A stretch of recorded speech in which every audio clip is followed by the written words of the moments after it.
At this time, please join everyone involved with Ring of Honor as we honor Eddie Guerrero in a 10-bell salute.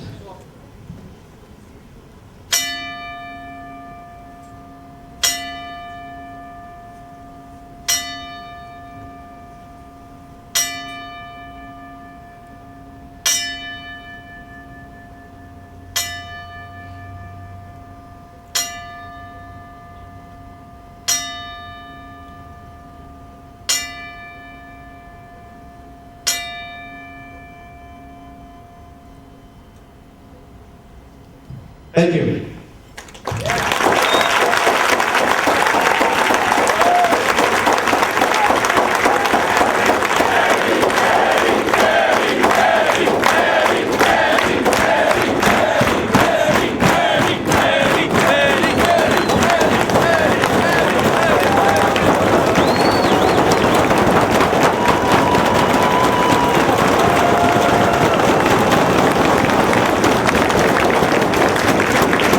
How things have changed. You know, Chris Daniels actually brought me here to ROH with one simple mission: hurt low key. And I did exactly what was asked of me. I had victory at hand, but that wasn't my job. My job was to come to glory by honor and hurt low key. You see, when I started here in ROH, I only had a simple goal, and that was to make my payday and make it well. And I did. And then you have a riot at the first anniversary show. See, by this time, I had realized where my loyalties had lied. And it was with the people who had my back around the world. It was with Corino, and it was with the group. One of the craziest things I was ever involved in. You got a bunch of rabid, angry, and some say even personally involved friends with homicide, seeking your blood for what you did to their boy.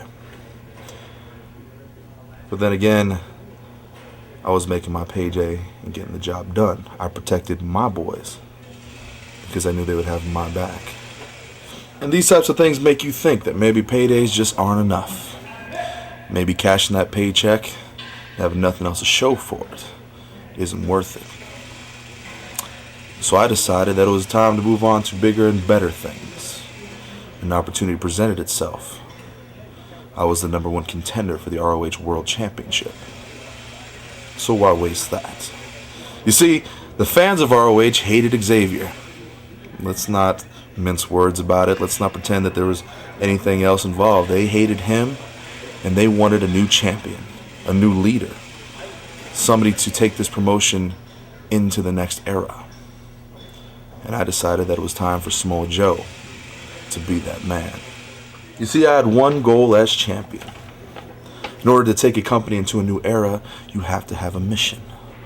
And my one mission was to bring pro wrestling back to the forefront. Men like Christopher Daniels, Paul London, and the phenomenal AJ Styles stepped up to the plate. But I'd be damned if a damn one of them took that belt away from me and ended my era, ended my goal, and stopped me from achieving what I wanted to do. And then, when you have a long list of challengers, there's always exceptions. And one of those exceptions was you, Homicide. Let's face it, ever since I got here to Ring of Honor, we've had each other's number. You don't like me, I hate you. But there was always respect there, for a time, and then it escalated.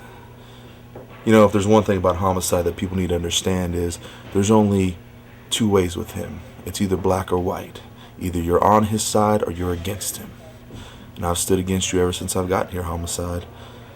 And I pretty much will stand against you well into the future. But Homicide, you took me to the limit, but you couldn't get the job done. And then there are other exceptions. Exceptions like CM Punk, a man who's no secret I hold in great regard outside of the ring, but inside the ring, a man who's my greatest competitor. A man who had one goal, We got it to ROH at the same time, and we wanted the same things. He wanted my championship belt, and I wanted my win, my definitive championship win over him. In 3 matches, we changed everything. In 3 matches, Punk and I took each other to the limit. 60 minutes. 60 minutes. When it came down to it, 30 more minutes later, I was still ROH champion, and CM Punk couldn't beat me. And then aside from challengers, you have men who just want a piece of you. You see, when you're rising to the top, when you're making headway where they said that a man like you couldn't make headway, heads turn, gazes get fixed upon you, and you realize one thing, that no matter how great the superstar, they still want a piece of you. This one person was you, Mick Foley. You came to ROH, you thought that your reputation would precede you, that would stand up, and would be your friend simply because of who you were. The battles I had fought, you hadn't been there. You were never at ringside, seeing me hurt. You were never in my corner when I needed a friend. You know, Mick Foley, your career and what you have done in the wrestling industry is well, hell. You're one of the greatest success stories in the history of the wrestling industry. But that was then, and this is now. And when it came down to it, Mick Foley, I'm not the one that left. I'm not the one that didn't want to compete. You know, I'm always ready for a fight, Mick Foley. And as soon as you take the time to realize that you're ready for one, I'll be here. But until that time, you're the one that walked away. But after it was all said and done, and my time as champion had passed, there was other goals to achieve. Even though I didn't have the belts anymore, I still wanted to test myself against the best in the world. So then came you, Kenta Kobashi. Your career and what you've done, your performances are legendary. But, once again, that was then. And I am now. In New York, we put it all on the line. You came out on top, but you left knowing that outside of the fine triumvirate of competitors that you've had throughout your career, there's one more man in this world who can take you to the limit. And that was me, Samoa Joe. And from international superstars around the world, we come to something a little bit more homegrown. Jay Lethal, it's no secret, I saw potential in him quite a long time ago. And I asked him one question. Do you want to be the best? He said yes. Then I asked him, will you do whatever it takes? And he said yes. Jay, you became pure champion. An accolade that is, well, highly regarded here in ROH and around the world. But the one lesson I could give you is that champions aren't forever. You always have to be on your guard. In New York, we put it all on the line, and I came out victorious. And I was now the ROH Pure Wrestling Champion. For 21 months, I held the World Belt. Then I had the Pure Belt. And now, there's one more belt, one more goal, one more thing left in Ring of Honor that I have not achieved. The tag team titles. Now, most would say, the tag team titles, it's no big deal. It's a singular accomplishment that define you, Joe. Well, you're right. And I will single-handedly be the first Ring of Honor Grand Slam champion. Jay, you're my protege, and it's for one reason. Because I think you have what it takes to be the very best. You know what? You've fought all up and down this great nation with me, at my side. You've been in my corner. And it's for one reason, because I think you have the potential to be the very best. Jay Lethal, I plan on taking you with me. when I hunt down the tag team championship. Because I am Samoa Joe. I am a Ring of Honor wrestler.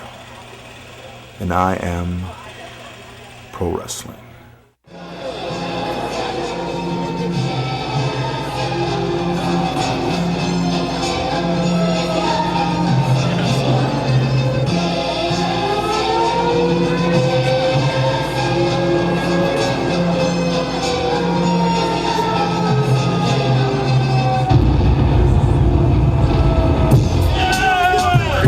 At a combined weight of 365 pounds, the team of Jason Blade and Kid McCuzzy.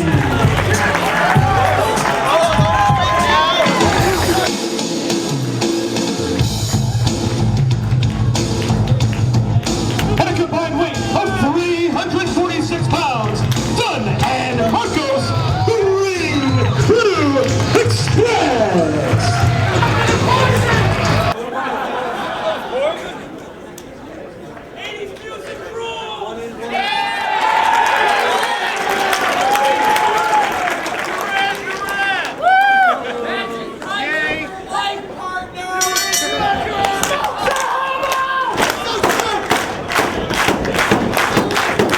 November 19th, 2005, Ring of Honor here in Lake Grove, Long Island, New York, for a night of tribute, as tonight's event dedicated to the memory of one of the greats in professional wrestling and a man that meant so much to Ring of Honor at the very beginning, and the style that you see today, so much influence that he had on the style. Eddie Guerrero, he certainly will be missed in professional wrestling. Getting things underway with tag team action, Kid McCuzzy and Jason Blade doing battle with the Ring Crew Express of Dunn and Marcos. Dave Prazak joined at this time by Lenny Leonard. Kid McCuzzy and Jason Blade, very impressive in their first look at Ring of Honor, getting another shot here, but they need to pick up a win to keep future bookings here, and they're going to have their hands full with the Ring Crew Express. Some fancy footwork right there from Kid McCuzzy. Into a quick cover, but only gets two. They have certainly impressed in their early outings here in Ring of Honor. They work well as a tag team and have impressed the fans, their fellow wrestlers, and the management here in ROH. And they're being given an opportunity here in tag team action against an established duo on the ROH roster. Nice drop kick right on the chin by Blade. He's going to fire Marcos off the ropes. Tags in, Dunn. Blind tag. Blade never saw it coming. Gets caught with a boot. Double team maneuver here. Nuwana, nicely done by the Ring Crew Express. Here comes Kid McCuzzy. Big back body drop. Elevated way up in the lights there. All four men in the ring. Trademark Ring Crew Express. The high five, the double bulldog.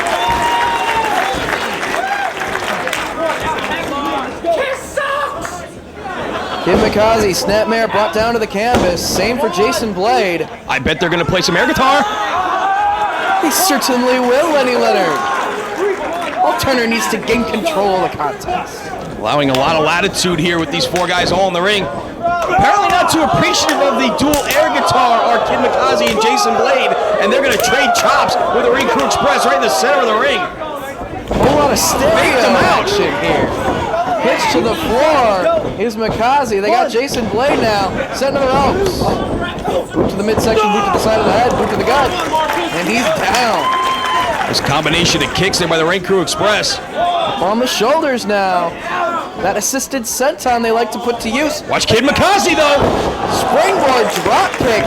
Saves his partner. Caught him coming in. Didn't see him from the outside. Nicely done. Out to the floor go Dunn and Marcos as Kid McCuzzy trying to set them up, possibly for Jason Blade to take flight. Putting his body on the line, and it pays off. Corkscrew over the top, wiping all three men out on the floor. Showing what it means to these kids to get future shots here at ROH, putting their bodies on the line. Bringing the action back inside the ring. It's exactly what they've got to do if they want to earn that first victory here in Ring of Honor. Vertical suplex from Jason Blade right into a cover. For two newcomers to professional wrestling, newcomers to Ring of Honor, they show a lot of fluid movement in that ring, and definitely a strong tag team, double team strategy. We're seeing some of that coming up right here. Slingshot into a drop kick, right back across the knees. Damage to the back, cover. Only gets two. You can tell these two work a lot together on their timing, perfecting double team maneuvers. Tag team specialists, if you will, and they are looking to make their name here at Ring of Honor. And they're going to do just that with moves like that. Springboard kick off the second rope and a cover. Only able to get two. Good agility shown there by Kid Mikaze, connecting with the kick. Needs to follow up here. Frequent tags by Blade Mikaze. Another sign of a good young tag team, cutting the ring in half, isolating Marcos from his partner. Double team again, boot to the midsection, boot to the chest. Wiping him out there, almost total elimination. Two count again. Only gets a near fall for them. Dunn on the outside, trying to get the fans behind Marcos. Staggered in the corner, another boot to the midsection by Jason Blade. Takes a man out of the corner, hard to the buckle. Follow him in. Look, it's caught with a head scissor right into the top turnbuckle. Now the momentum from the head scissors set him face first into the turnbuckle. Both men are down, and Marcos needs to make the tag. We got a fresh gun waiting on the apron. He tags.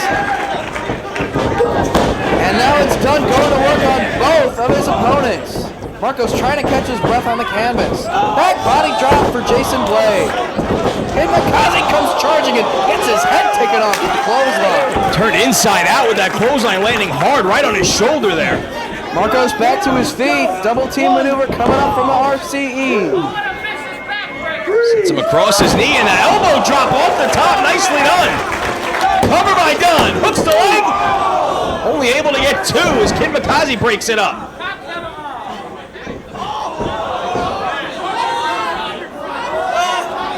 Marcos in a bad way, and he gets planted chest first down to the canvas. Their sights set on Dunn now. Doesn't see him. Planted face first by Jason Blade.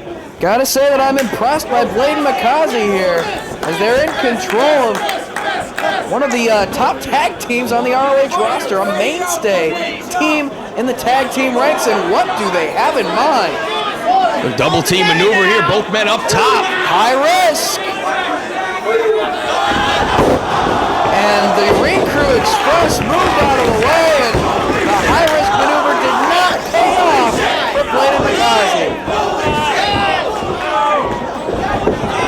Done with the gory bomb. Marcos plants Jason Blade as well. Assisted slice bread number 2. Turns Blade inside out. Assisted senton coming up. Crashing down across the chest. Cover. They got him. A big win for Dunn and Marcos. A very impressive showing by Blade and Mikaze once again.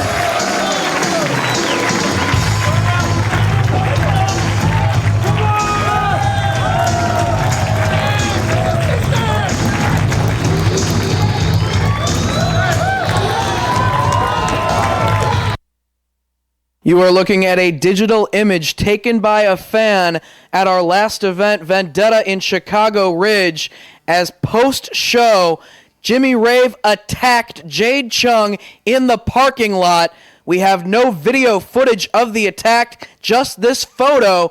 He gave Jade Chung a pedigree in the parking lot. She suffered broken cheekbones and is out of professional wrestling. Prince Nana, Alex Shelley, Jimmy Rave, the Embassy. Your time is drawing near. You see, this is the last show before Steel Cage Warfare. This is the last show before we get our hands on you December 3rd in that cage, where you'll have nowhere to run. But tonight, Roddy, we gotta set our personal things aside, and we gotta focus on our professional things. And those professional things are Matt Sydal, who has a chance to become the ROH World Champion. I don't have to tell you how important that is. And we also have a shot to become the #1 contenders to the ROH tag belts. So tonight, Roddy, I know you've been going through some things right now. We're gonna try to set the personal things aside, focus on the professional things, all right? That's where I lost then. All right. But you know. just something I gotta get off my head, okay? Is it All right. cool? Yeah. Is it cool? Yeah, I'll catch up with you later. You see, ever since Chicago Ridge, 11-5, my life hasn't been the same. You see, Jimmy Rave, Prince Nana, the whole embassy. You think it's okay to take something from somebody, something that means so much, something that's had such potential. Well, you know, Jimmy Rave, when you gave Jade that pedigree and you crushed in her face, you just upped it another notch, my friend. December 3rd, Steel Cage Warfare. You guys don't understand. I will do whatever it takes. I will crush in your face with my bare fists. I will chop your chest until you are gushing blood. I will give you backbreakers until you can walk no more. But you know what? Tonight is just gonna show you that your little games don't affect me and or Generation Next. So tonight, we will become the #1 contenders for the tag team titles.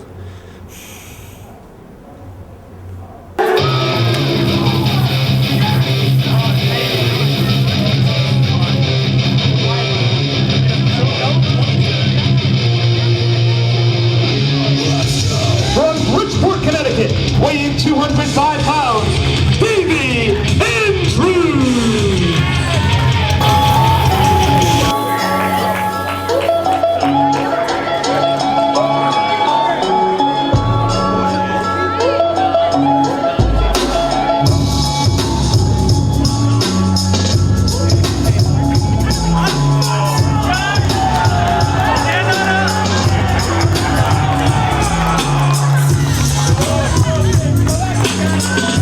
Is this who they sent from Jimmy Rave? Look, is this who they sent? Huh? Are you kidding me?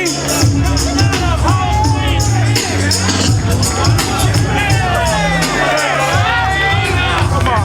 Huh? Come on. You need to get on your feet. Get up. Stand back. You stand back. Jimmy Rave!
action between Jimmy Rave and Davey Andrews. Andrews wasting no time, quickly taking Rave down to the canvas with a waistlock. Davey Andrews, the top of the class of the ROH Wrestling School, getting a shot here against the crown jewel of the Embassy, Jimmy Rave, who was met with his usual assortment of toilet paper as he made his way to the ring. I love it. Of course, laying out Jade Chung, taking her out of professional wrestling, broken cheekbones at the hands of Jimmy Rave, that parking lot attack in Chicago after the show. With his new finisher, you call it the pedigree. He calls it greetings from Ghana, apparently. Well, you know Jimmy Rave. He's always wanted to put his own spin on things. Ridiculous. He's got Davey Andrews down on the canvas, as you said, at the top of the class trophy holder by the ROH Wrestling School.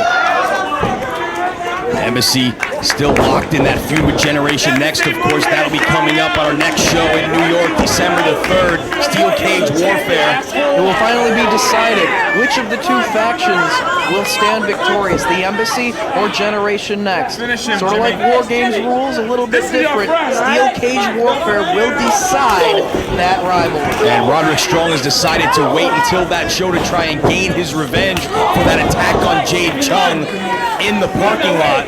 And don't forget Daisy Hayes joining up with the Embassy in Chicago, turning her back on that side out, turning her back on Generation Next. I didn't see any of that coming. How could she go with the Embassy after seeing the way that they mistreated Jade Chung for so long?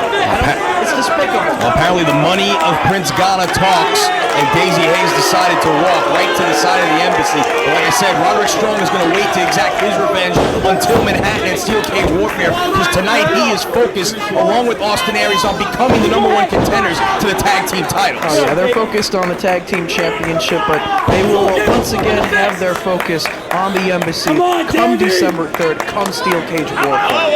Right now, Jimmy Rave in control of the match with Andrews, but he fires back with a forearm and a chop. Firing away on Jimmy Rave. Andrews can hit very hard. A very good striker in that ring. Next with the elbow. It's that running elbow right on the point of the chin, knocking Rave down hard. Sends him off the ropes one more time.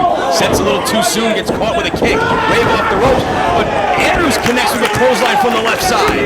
Cover.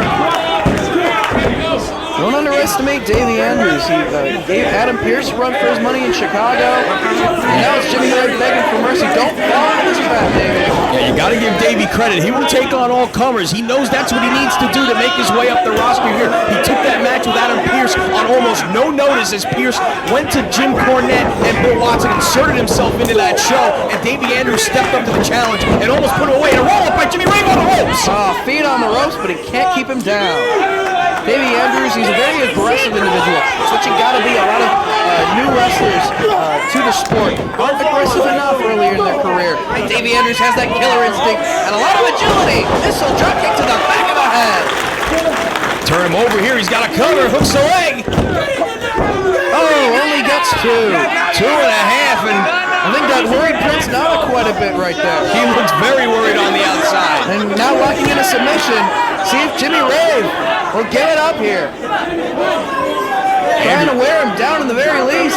Andrews cranking back on the neck, has that one arm trapped. Rave trying to maneuver his way to the ropes. Nana trying to lend a helping hand. And he makes the ropes, and Andrews must release the hold.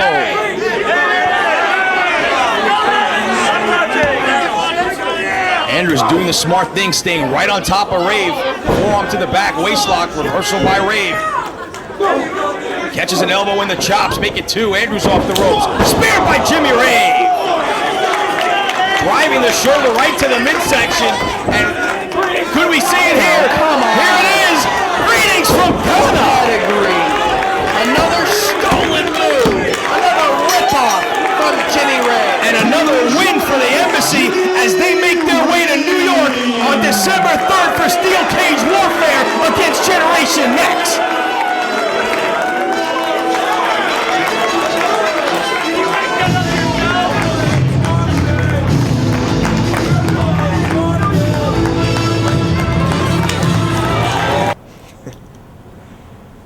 You are a thug, Homicide. You sure are. Leaving me in my own pool of blood, helpless, defenseless against myself, that's a thug tactic. Trying to cut my tongue out. Trying to cut my tongue out with the scissors while I'm duct taped. That's a thug tactic. You are a hard man. I took you all wrong, Homicide. You are notorious. A thug. A mean man. I took you wrong, but if I took you wrong, Homicide, then what did you take me for? Huh? What did all these people take me for? The silly white guy? The silly, goofy white boy? Is that what you took me for? You thought since you're a thug, that I'm the weaker man. That's what a thug does. He pries on the weak. Well, yeah. Yeah, I grew up in a big white house with a white picket fence and a loving family. Yeah, I did. My parents still love each other. They're not divorced. They love each other, and they loved me, and they gave me the best educations. They sent me to the best schools. They sent me to college. I had great all-American friends, the Jocks. That was us. My buddy Jay, he works at the Tribune. He's a bigwig down there. My buddy Aaron, he plays in the NFL. My buddy Kevin, he's at the Merc. All successful people. And my parents said to me, Colt, you can do anything you want with your life. Here are the opportunities given to you. We love you, Colt. You can be a doctor. You can be a lawyer. You can be an architect. You can do anything you want. Look at your brother. He's a big director in Los Angeles. You can do anything you want. And you know what? I could do anything I want. But now think about it, Homicide. What do? I could have been anything, a lawyer, a doctor, but I'm a fighter. That's what I do for a living. I am in the scummiest business there is. I'm a carnival, a sideshow, a freak show. I'm a fighter, a grappler. I have the fighting instinct and I was born with it. That's what I do. I'm not a big shot lawyer. I'm not a big shot doctor. I'm a fighter because I was born with it. You had to do it. You were a thug, grown up on the streets of Brooklyn, fighting, not knowing where your next meal was or where you were going to sleep left. You had to do it. You had to. But me, what's going on up here, Homicide? I didn't have to do any of that. Yet I still fight. Because that's who I am, that's what I was made to do. And maybe I told a joke and was comedical, but why? I didn't have that hatred, there was no reason for it. There was nothing that got me going, nothing that got my blood going, nothing that made me tingle inside, go through my veins. Well, you know what? When a man tries to cut out your own tongue, well, then you start thinking, stuff starts going through your head, that hatred, that reason why you are a fighter starts to come alive. And now, Homicide, only now, I got my eyes on the prize, Homicide. I got it going, and I'm focused. I have a reason, I have a meaning in professional wrestling. And Homicide, I'm going to face you tonight. No DQ, and I want you to remember one thing. I want you to think about it. We are fighters. The cavemen, they used to fight for women. Olympians, they used to fight for medals. Professionals would fight for money. Tonight, Homicide, no DQ, there has to be a winner. And I'm not fighting for my life. I'm fighting for yours. See you in the ring.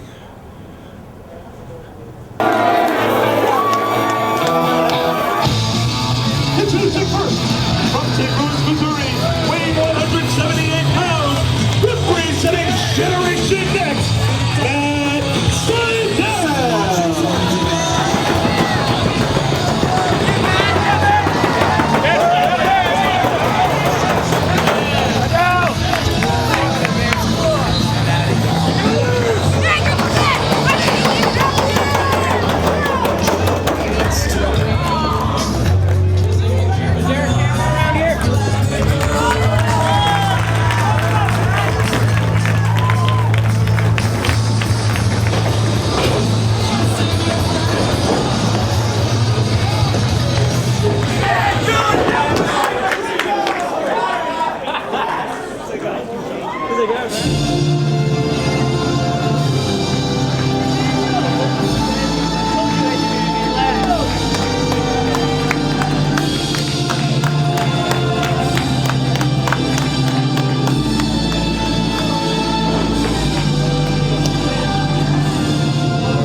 shot later on tonight at the ROH World Champion Bryan Danielson. It's Matt Sydal, the phenomenal AJ Styles, and the Fallen Angel Christopher Daniels. And apparently Matt Sydal was ready to follow the code of honor. Instead, he just got his teeth knocked down his throat, courtesy of Christopher Daniels. AJ Styles and Chris Daniels, obviously with issues between each other, wanted no part of Sydal, both of them just shoving him aside. Matt Sydal pitched to the floor. AJ Styles and Christopher Daniels just doing battle, and Allison Danger in the corner of her man, Christopher Daniels, as always. Forearm shots from AJ Styles. Nicely done. Keep your eye on Matt Sydal. They pitched him to the floor, but if you take your eyes off the other man in a three-way, you're going to pay the price. Leslie drop kick. What an opportunity for all three guys, but in particular Matt Sydal. After earning his spot in Generation Next, what a feather in his cap would be to defeat these two guys and get a shot at the world title tonight. Oh, it's without a doubt the biggest opportunity thus far for Matt Sydal in this organization. But you gotta ask yourself, as you see that gorgeous leg drop off the top, hooks the leg. Daniels breaking it up. You gotta ask yourself, how focused can Matt Sydal be tonight with the events of a couple of weeks ago? Oh yeah, with Daisy Hayes, who has been at his side since the very beginning of his ROH tenure, turning her back on him, turning her back on Generation Next, and joining up with the Embassy, succumbing to Prince Nana's monetary offer. He's got to be playing some mental games with Matt Sydal here tonight. But he's still staying on his feet, showing that great agility he always does. Watch out for the drop kick, kid! All AJ Styles right there. Sydal rolls out to the floor. And back to the matter at hand between AJ Styles and Christopher Daniels with the vertical suplex. AJ and Daniels, they've had that rivalry that's gone all over the wrestling world in recent years. But we saw it all the way back in 2002 here in Ring of Honor. You saw some of the clips of those matches during their ring entrances. AJ and Daniels have not locked up in ROH since Wrath of the Rocket in August of 2003. AJ with the advantage here. Daniels in the corner, right hand to the top of the head.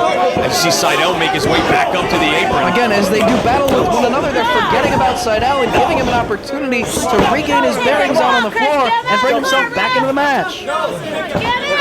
AJ and Styles, a little teamwork here. They teamed up against the Embassy a couple of weeks back, and they're doing a nice job of teaming up here on the Fallen Angel Christopher Daniels.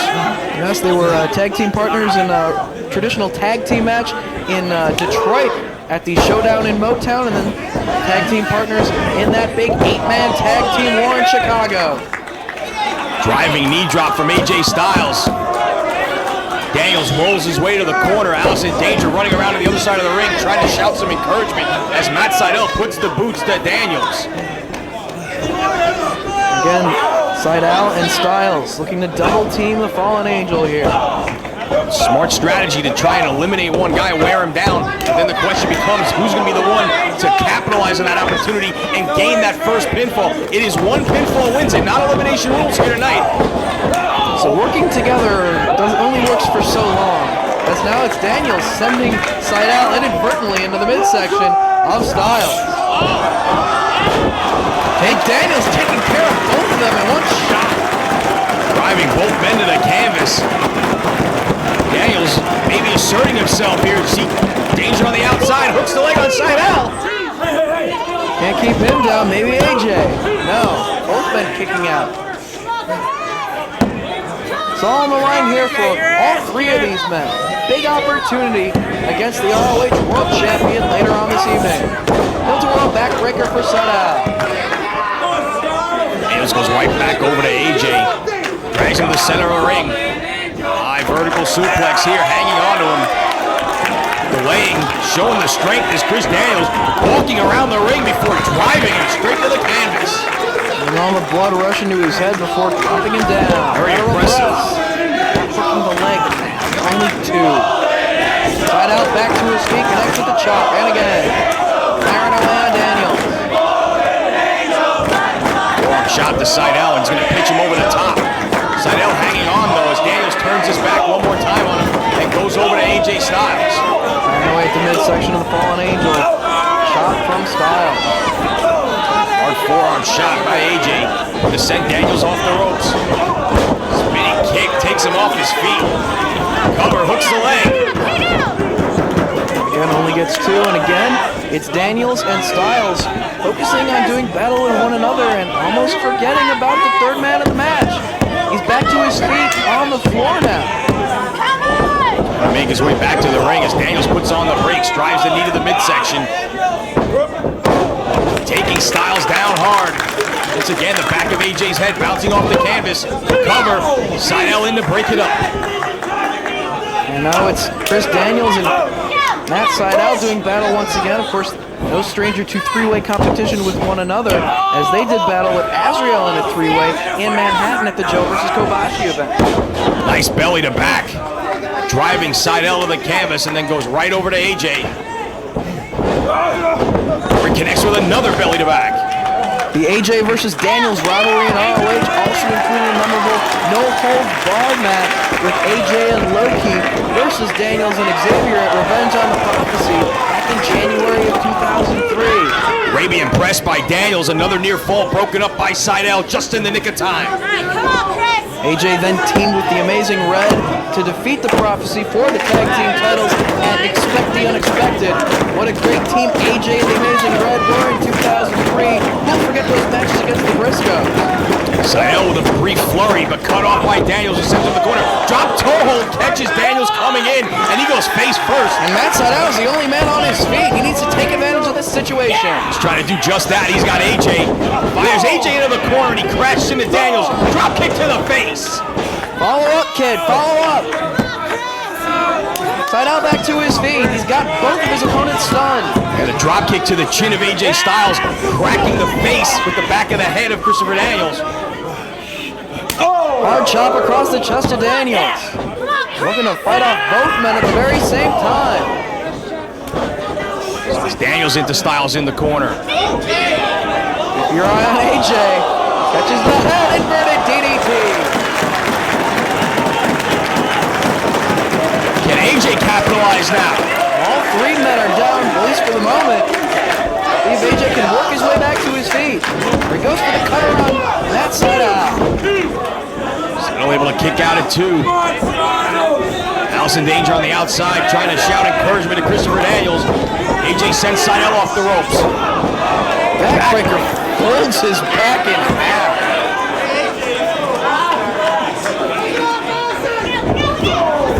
Next with the kick, sending Daniels all the way out to the floor. Bringing his attention back to Matt Sydal. Hard forearm shot. AJ Styles rocks Sydal. Pulls him back to the center of the ring. Going for a suplex. Sydal puts on the brakes. Able to block. DDT! His head was just driven right into the canvas. Sydal able to kick out. AJ snapped the DDT. What velocity, driving Sydal's head right into the canvas. Sends him off the ropes. Again, Sydal puts on the brakes. Short arm clothesline. Standing moonsault. Cover. No. Styles able to kick out. Todd Sinclair right there.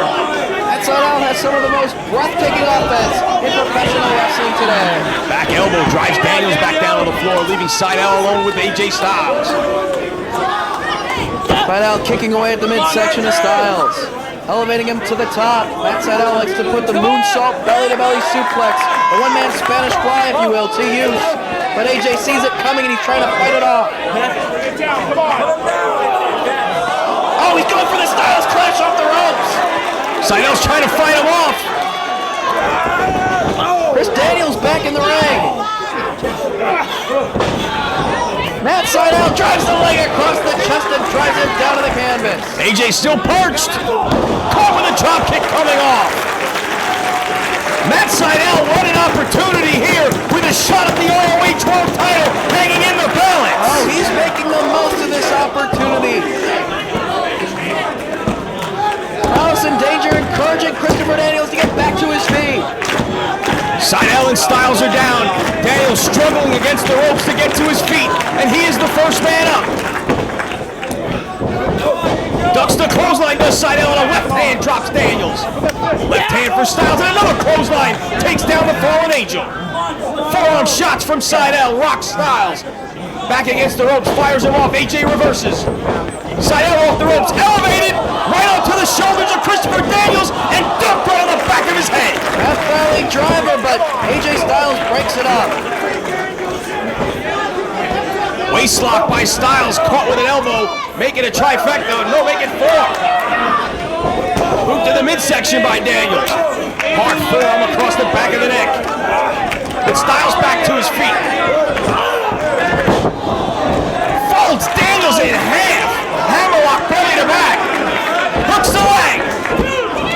No, he's able to kick out. Daniels able to get that left shoulder up. That's how they're trying to regroup on the floor as Styles and Daniels do battle inside the ring.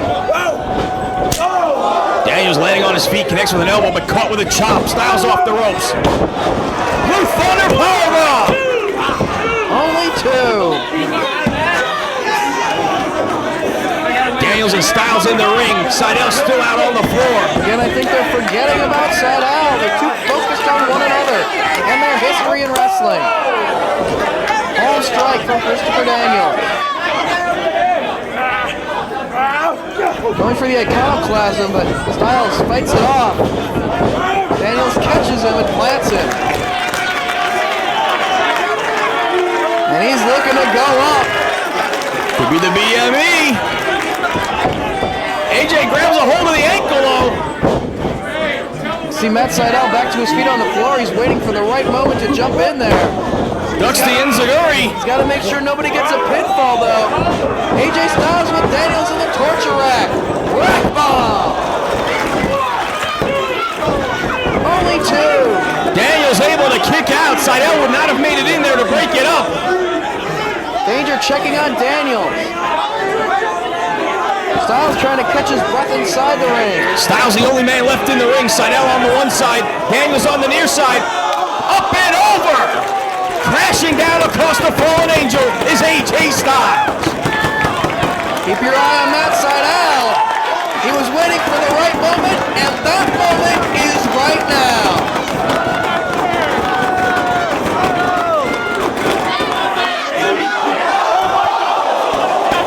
Twisting body press off the top to the floor.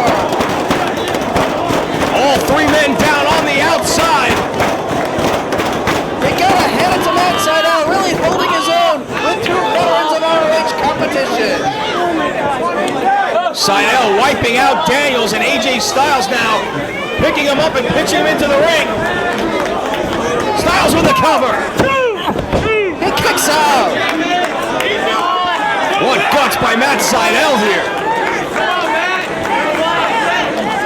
Daniels still out on the floor, leaving Styles and Seidel all over the ring. Pump handle by AJ. Pump handle gutbuster right over the knee. Seidel slumped against the ropes. AJ stalking in the center of the ring, waiting for Seidel to get back to his feet. Right hand on the top of the head. Fires him off the ropes. Crucifix. No. Styles clash coming up. Can he get it?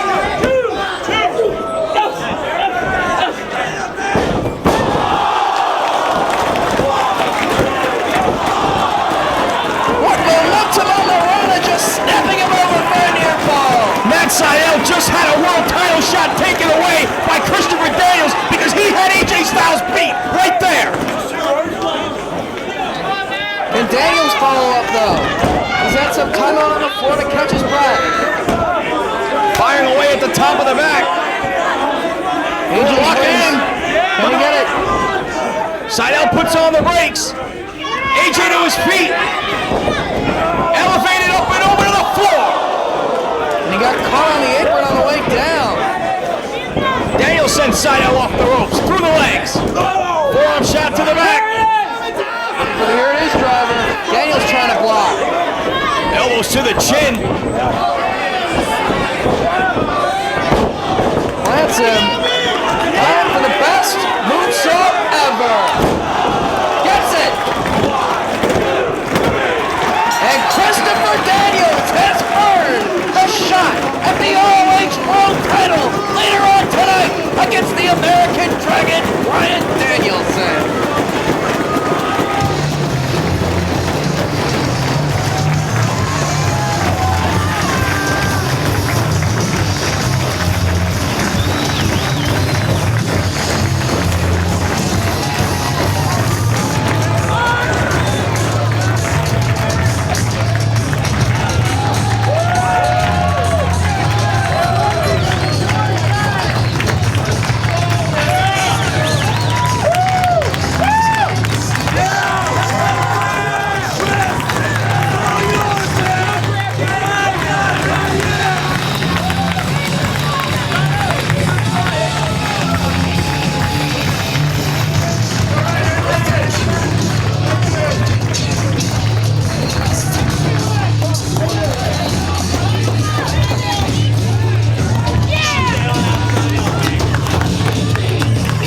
One match away from destiny.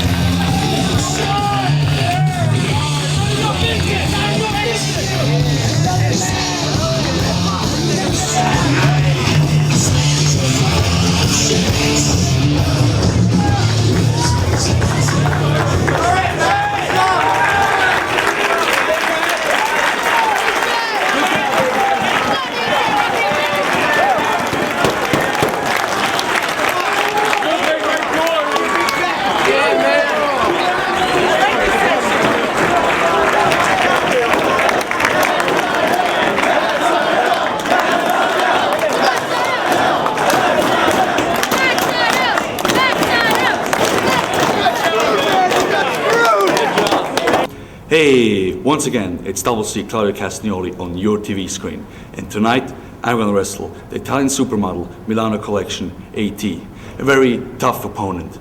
But despite how tough he is, I cannot fully concentrate on the match tonight. Because Nigel McGuinness, you're still in the back of my head. You made me bleed for the first time in my career. And then you screwed me out of the pure title. But now, Jim Cornette, this goes to you. If you see this, please give me another title shot. One shot, that's all I need. Nigel McGuinness, I'm coming for you. Thank you, everybody.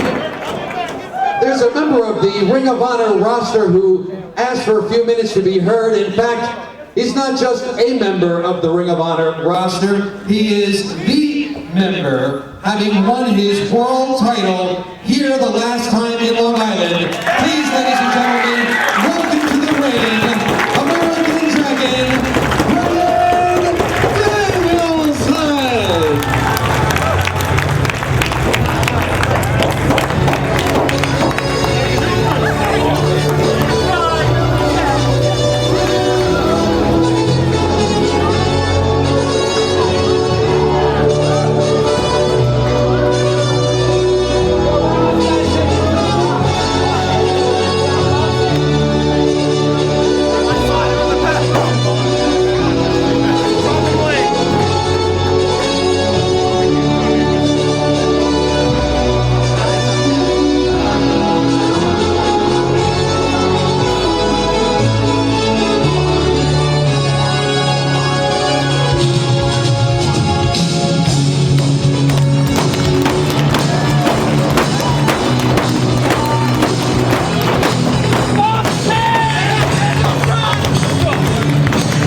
Bryan Danielson!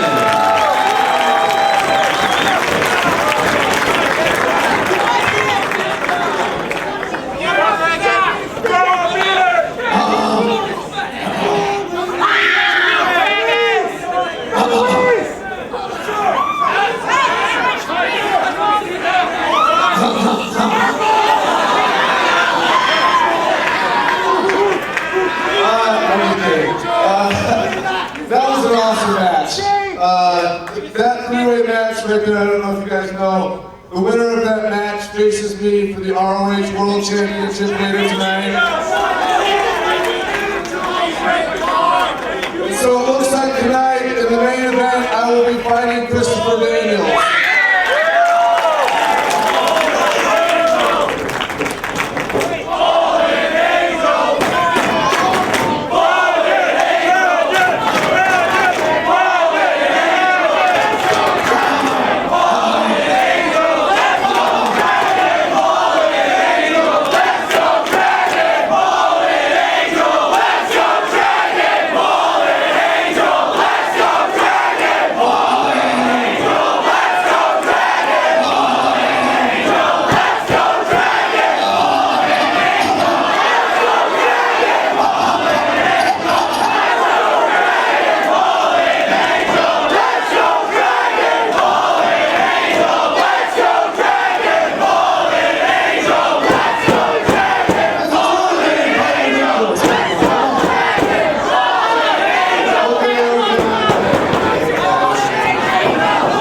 is that I knew that three-way match for whoever was going to win was going to be a very tough match.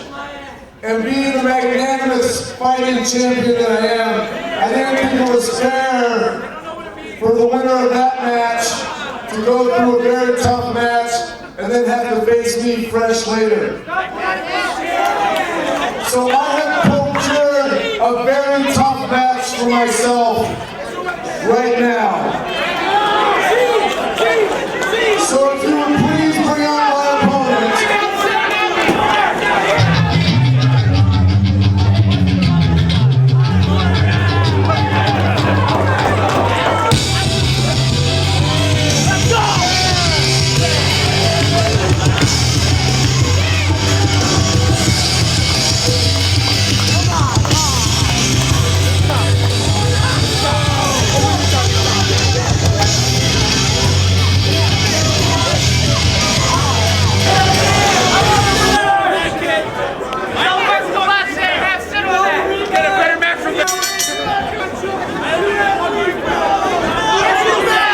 Well, Bryan Danielson wanting to make things a little bit fair, I guess. Not wanting to be a fresh wrestler, stepping in the ring later tonight against the fallen angel Christopher Daniels. And I don't know, Azrael as his opponent, I mean, it's not necessarily an AJ Styles or a Matt Sydal that he has to get in the ring with. It's not certainly two wrestlers that he has to deal with to wear him down before going into defending the title later tonight. But I guess Bryan Danielson wants to exert some energy and make it a little bit more fair, I guess. Well, apparently to Bryan Danielson, it's the thought that counts. The thought that counts. Well, we'll see. Clean break from the ROH World Champion. A little shove to the chest, but as from what we've seen from the champion of late, that's about as clean as we're going to get, I think, from Bryan Danielson. Collar and elbow in the center of the ring, quick arm drag, takes him right off his feet, grabs control of the arm, the knee planted firmly in the chest of Azrael. You know, Azrael, not to take anything away from, you pointed out he's not an AJ Styles. He's not at that level yet in his career here at Ring of Honor, but he is still a fine young athlete who's making his way up the ranks here, and this is a big chance for him, and I hope, at least for his sake, he's going to make the most of it here against the world champ, because shots like this don't come around every day. Working his way out of the hammerlock and turning the tables on the champion right there. Azrael is certainly coming to his own as a singles competitor during the past year. And Bryan Danielson exerting that energy necessary before going in to that title defense later tonight against Daniels. And what? Allison Davis. You know what? I'm watching this match, and I'm just hoping, I am praying that Bryan Danielson doesn't think that this is a joke. This is not a joke. Chris Daniels is beyond a threat tonight. This is his night. This has been nearly 4 years in the making. There's been blood, there's been sweat, there's been tears, and he needs to understand that tonight is Christopher Daniels' night. His destiny will be fulfilled. That may well be the case that later on tonight, provided Bryan Danielson can make it past the challenge of his hand-picked opponent for tonight, Azrael. But again, Chris Daniels, a formidable opponent to say the least, and Bryan Danielson will certainly have his hands full later on tonight for the world title. And Azrael taking some energy away from the champion here. Trying to make it fair, right, Danger? Bryan Danielson just mocking Azrael here. He needs to realize that while Daniels is resting up and drinking his water and getting ready for tonight, I'm standing by, I'm taking notes, and I'm going to prepare him to get him ready for tonight. Sleeper applied by Azrael and not really having much of an effect on the Dragon. He looks like he's smiling almost there. But now finally starting maybe to take this seriously as Azrael is clamping down on that sleeper, driving the champion down to his knees. Good for Azrael. He needs to teach Danielson a lesson. This isn't a joke. Frustrates me so much. I wonder if Danielson's really out here. Still has some energy left in him. Look at his... Since this guy won the title, he's become absolutely unbearable. Driving Azrael into the corner. Hard roll uppercut just turned him inside out. Daniels is prepared for that. He's ready for that. He can bring all the uppercuts he's got. There's no stopping Chris Daniels tonight. Sends Azrael off the ropes, ducks the clothesline, springboard, cross body, right in the center of the ring. 2 count only. Well, just as Dragon was getting a little bit more serious, now it's Azrael getting more serious and busting out some high-risk maneuver. Springboard senton right across the champion's chest. Only a 1 count. See if Azrael can make the most of this opportunity he's given. I mean, imagine if he was able to take down Bryan Danielson here in this match right here. I don't think Bryan Danielson's imagining it for 1 second. He's got Azrael in the corner now. Clean break? I don't think so. Another chop to the chest. And the champ now going to work on Azrael in the corner. Series of hard chops across the chest. And Azrael is in trouble. Butterflies the man over. Sets him up. Oh, look at this. Just standing on his head. Come on. Daniels would never fall for that. Yes, who's the champion? You are the champion, we know. But you're going to have Christopher Daniels to deal with later on tonight. He's not going to be the champ for long, I can tell you that much. Single-handed Danielson knuckle lock. almost just toying with Azrael at this point. See, these games he's playing with Azrael, he can't do this tonight if he wants to hold on to this title. But I'm telling you, Chris is ready. This is his night. Azrael running up the ropes. Takes the champion down. Nicely done. Picks him right back up. Forearm shot in the corner and a chop by Azrael. And I don't think that had that much of an effect on Danielson. He should stick to the high-flying offense. It was working well. Don't go strike for strike with Danielson. Danielson now wearing out the chest of Azrael. Fires him out of the corner. Gets caught with a boot running in. Azrael up to the top. Going for that double stomp. No, he moved out of the way. German suplex dropped it right on the back of his head. And now he's got it locked in. The cow mutilation. That's going to be it for Azrael. There's nowhere to go. And this is exactly the hold that Christopher Daniels needs to watch out for later tonight. Absolutely. Don't worry. He's ready.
187, Homicide and Colt Cabana to do battle once again.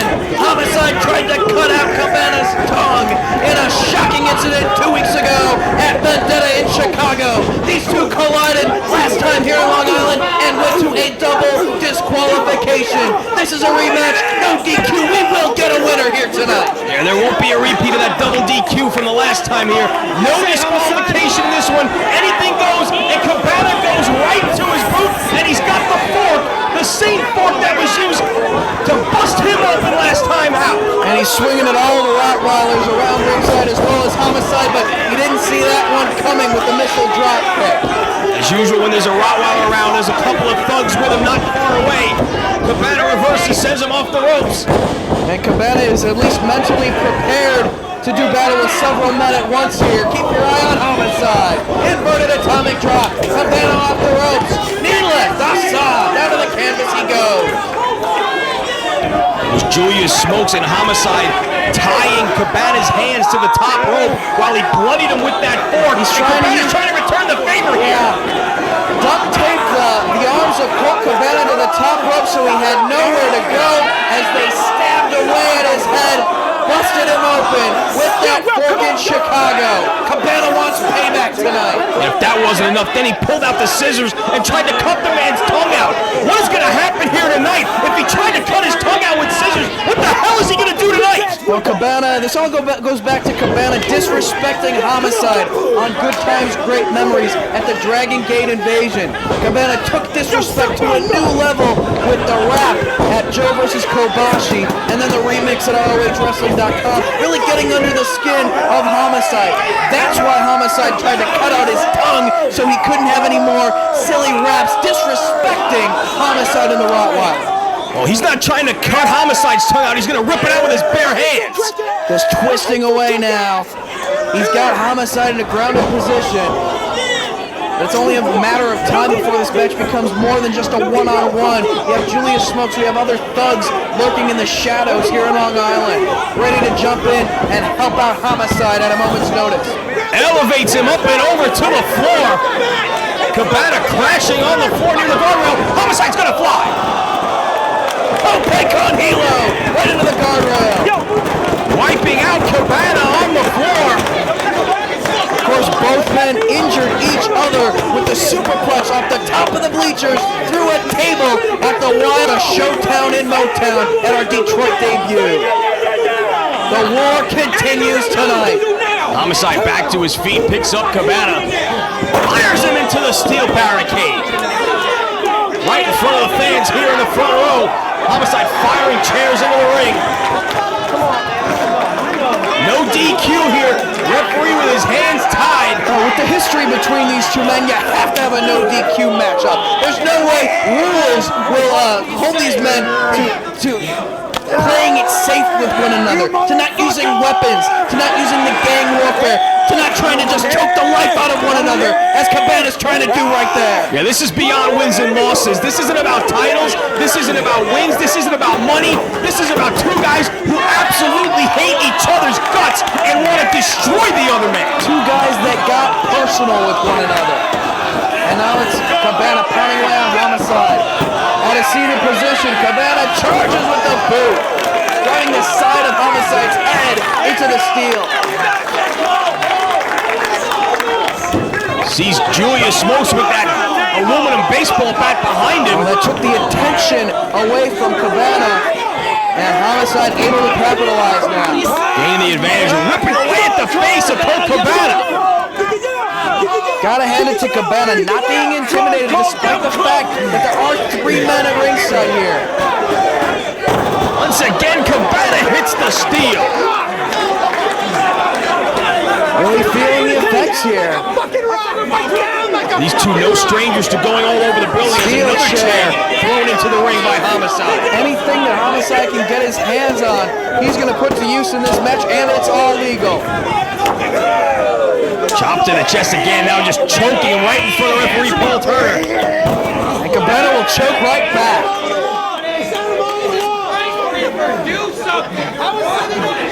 There's another one of those thugs, Cabana with a right hand, and another right hand knocks down Julius Smokes. And now he's got the bat. Cabana's got Smokes' bat.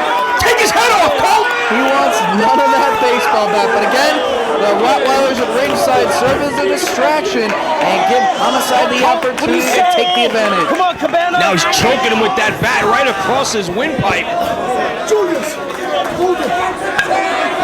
Homicide gives the bat back to Smokes on the outside as these men make their way back to the ring. We've seen Cabana go over the edge in these promos.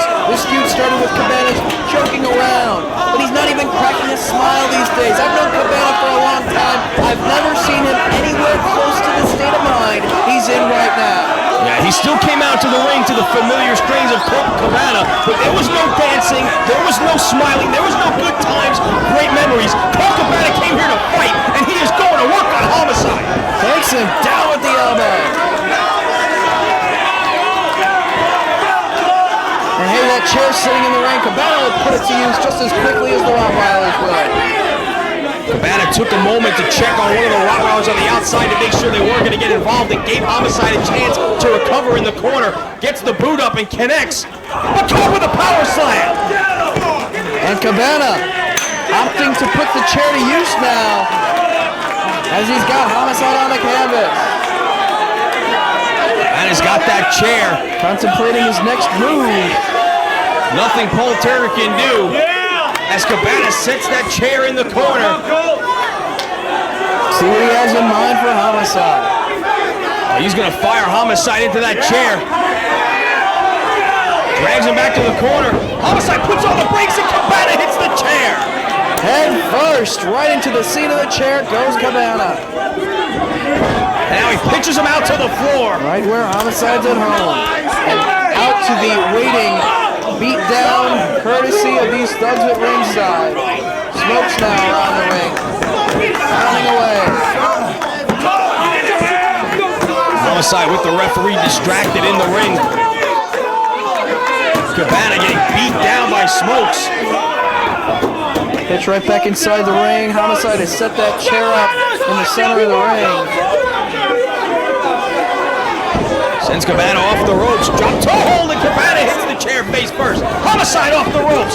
Drop kicks that chair. Cabana's arm was caught inside the chair and Homicide just drop kicked it out from under it. Wow, that could have done a lot of damage to the arm of Cabana right there. Now Homicide with that other chair slamming it across the one chair that had the trapped arm of Colt Cabana, and Cabana could be in serious trouble right now. Oh yeah, he's clutching away at that arm. Damage has been done, and Homicide realizes it and just launches that chair at the injured arm. And now threatening the official.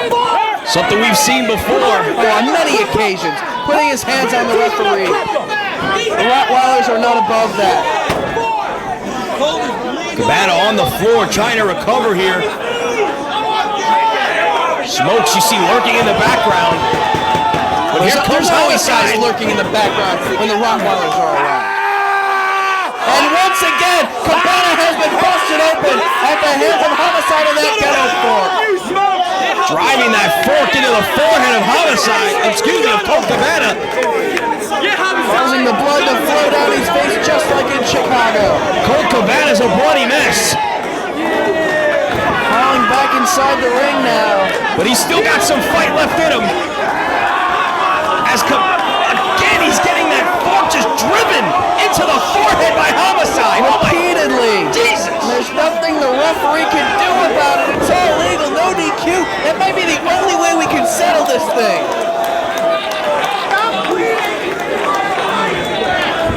Got that fork between his teeth as he stomps away on the back of the head of Cabana.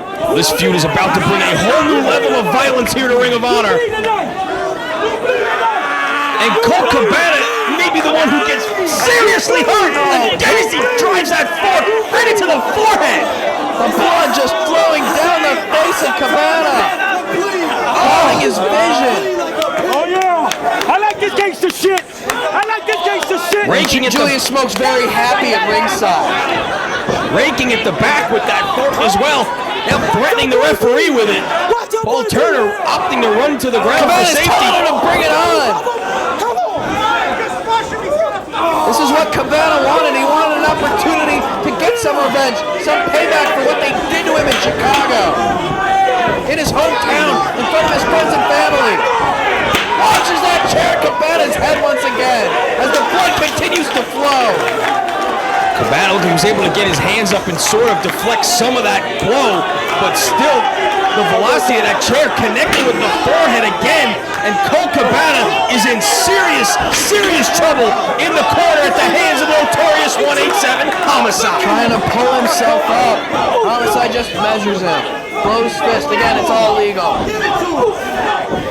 Cabana staying on his feet. I don't understand it. Where does this guy get it? Screaming at Homicide to bring it on. It's his will to get the victory here, to get some revenge. Low blow from Homicide. Nothing the referee can do about it. Cabana, a bloody mess in the center of the ring.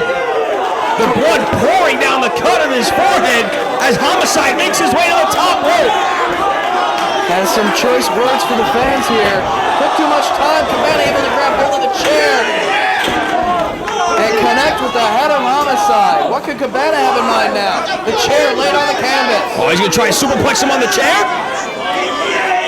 That would certainly do a whole lot of damage. Homicide on the top.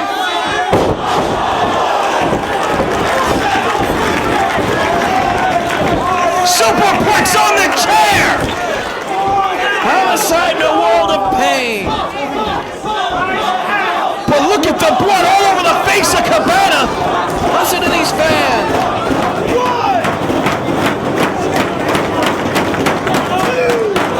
Encouraging Colt Cabana to work his way back to his feet and keep fighting.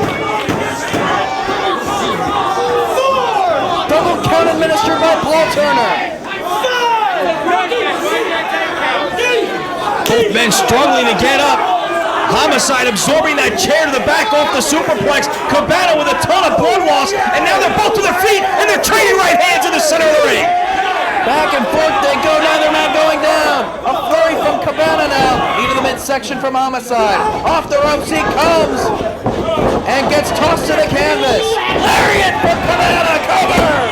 Kick out at one. Cabana connects with the lariat, but Homicide somehow kicks out at one. Hey, Homicide, another more blow maneuver to use himself, and that's what he's going for right now. And Cabana kicks out at one. The lariat can't put either man down. What guts by both of these guys. Homicide once again off the ropes.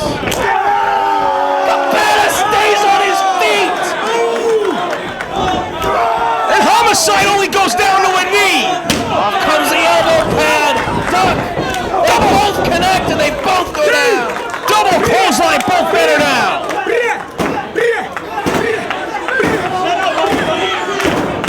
It's anybody's ball game. Cabana's lost a lot of blood here. Julius smokes at ringside, encouraging Homicide to get back up. Chairs in the ring, folks. Cabana's a bloody mess. It's like a car wreck in there. And that's exactly what everyone expected out of these two, and just how intense their rivalry has grown. Cut killer! No! Colt 45! No! Ace Crusher, blocked! Air raid crash! Can he get it? Down to his knee! Oh, he kicked out! 2.5, Homicide able to kick out. From the back of the head of Homicide over the knee, but he still hangs in there. Cabana back out to the floor. More chairs. Homicide clutching his head in the center of the ring while Colt Cabana's on the outside. Going under the ring. He's looking for something. Is he got a pipe? Whatever weapons they can get their hands on can be put to use. Cabana's got a pipe. Well, hey, if the Rottweilers can have a baseball bat, Cabana can use the pipe. Driving the edge of that steel pipe into the eye of Homicide. Down goes Smokes. The other third one, it's not a Cabana. Homicide on the floor. Cabana up and over. Hey, if Homicide's going to go after the tongue of Cabana, he'll go after the eye of Homicide. This is beyond personal between these two. Cabana's lost a lot of blood, and he is still fighting, still going after Homicide. That's how much these guys hate each other. Pulling Homicide to the other side of the ring. Again has Homicide in a seated position now. And now, the timekeeper's table. Looks like that's going to be put to use by Cabana as well. Homicide looking around. Up to his feet. Kick low by Cabana. Now he's going to set him up on the table. Steel chair for Cabana. Right across the top of the head. He's got Homicide on the table. What could Cabana have in mind? Keep your eye on these thugs. Cabana was going to come off the top, holding him in place as Homicide pops back up. Headbutt. That table still awaits below.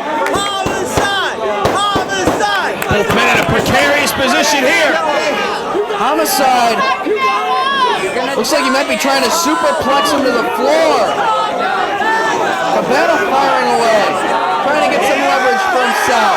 Is he going to try and powerbomb him here? Homicide holding on. Battling for position here, another headbutt. Both men hanging on up top. Looks like Homicide might have been looking for the ace crusher.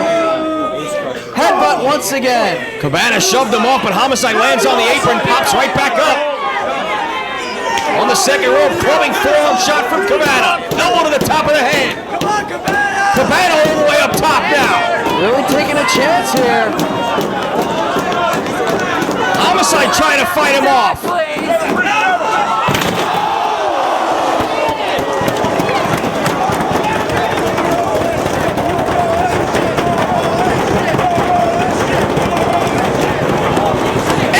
Through the table!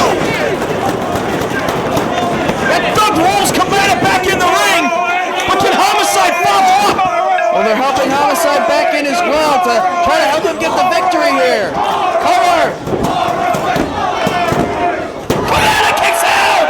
How did he kick out? He just took an ace crusher to the table! Julius staying in this match!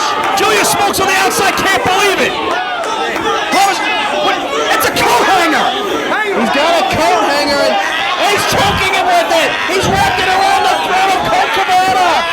He's trying to kill Colt Cabana right here! He's got a coat hanger around his throat! What the hell is wrong with this guy?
what to say here. I'm talking ace crushes through the table, red pipes, forks, coat hangers trying to choke people out in the ring.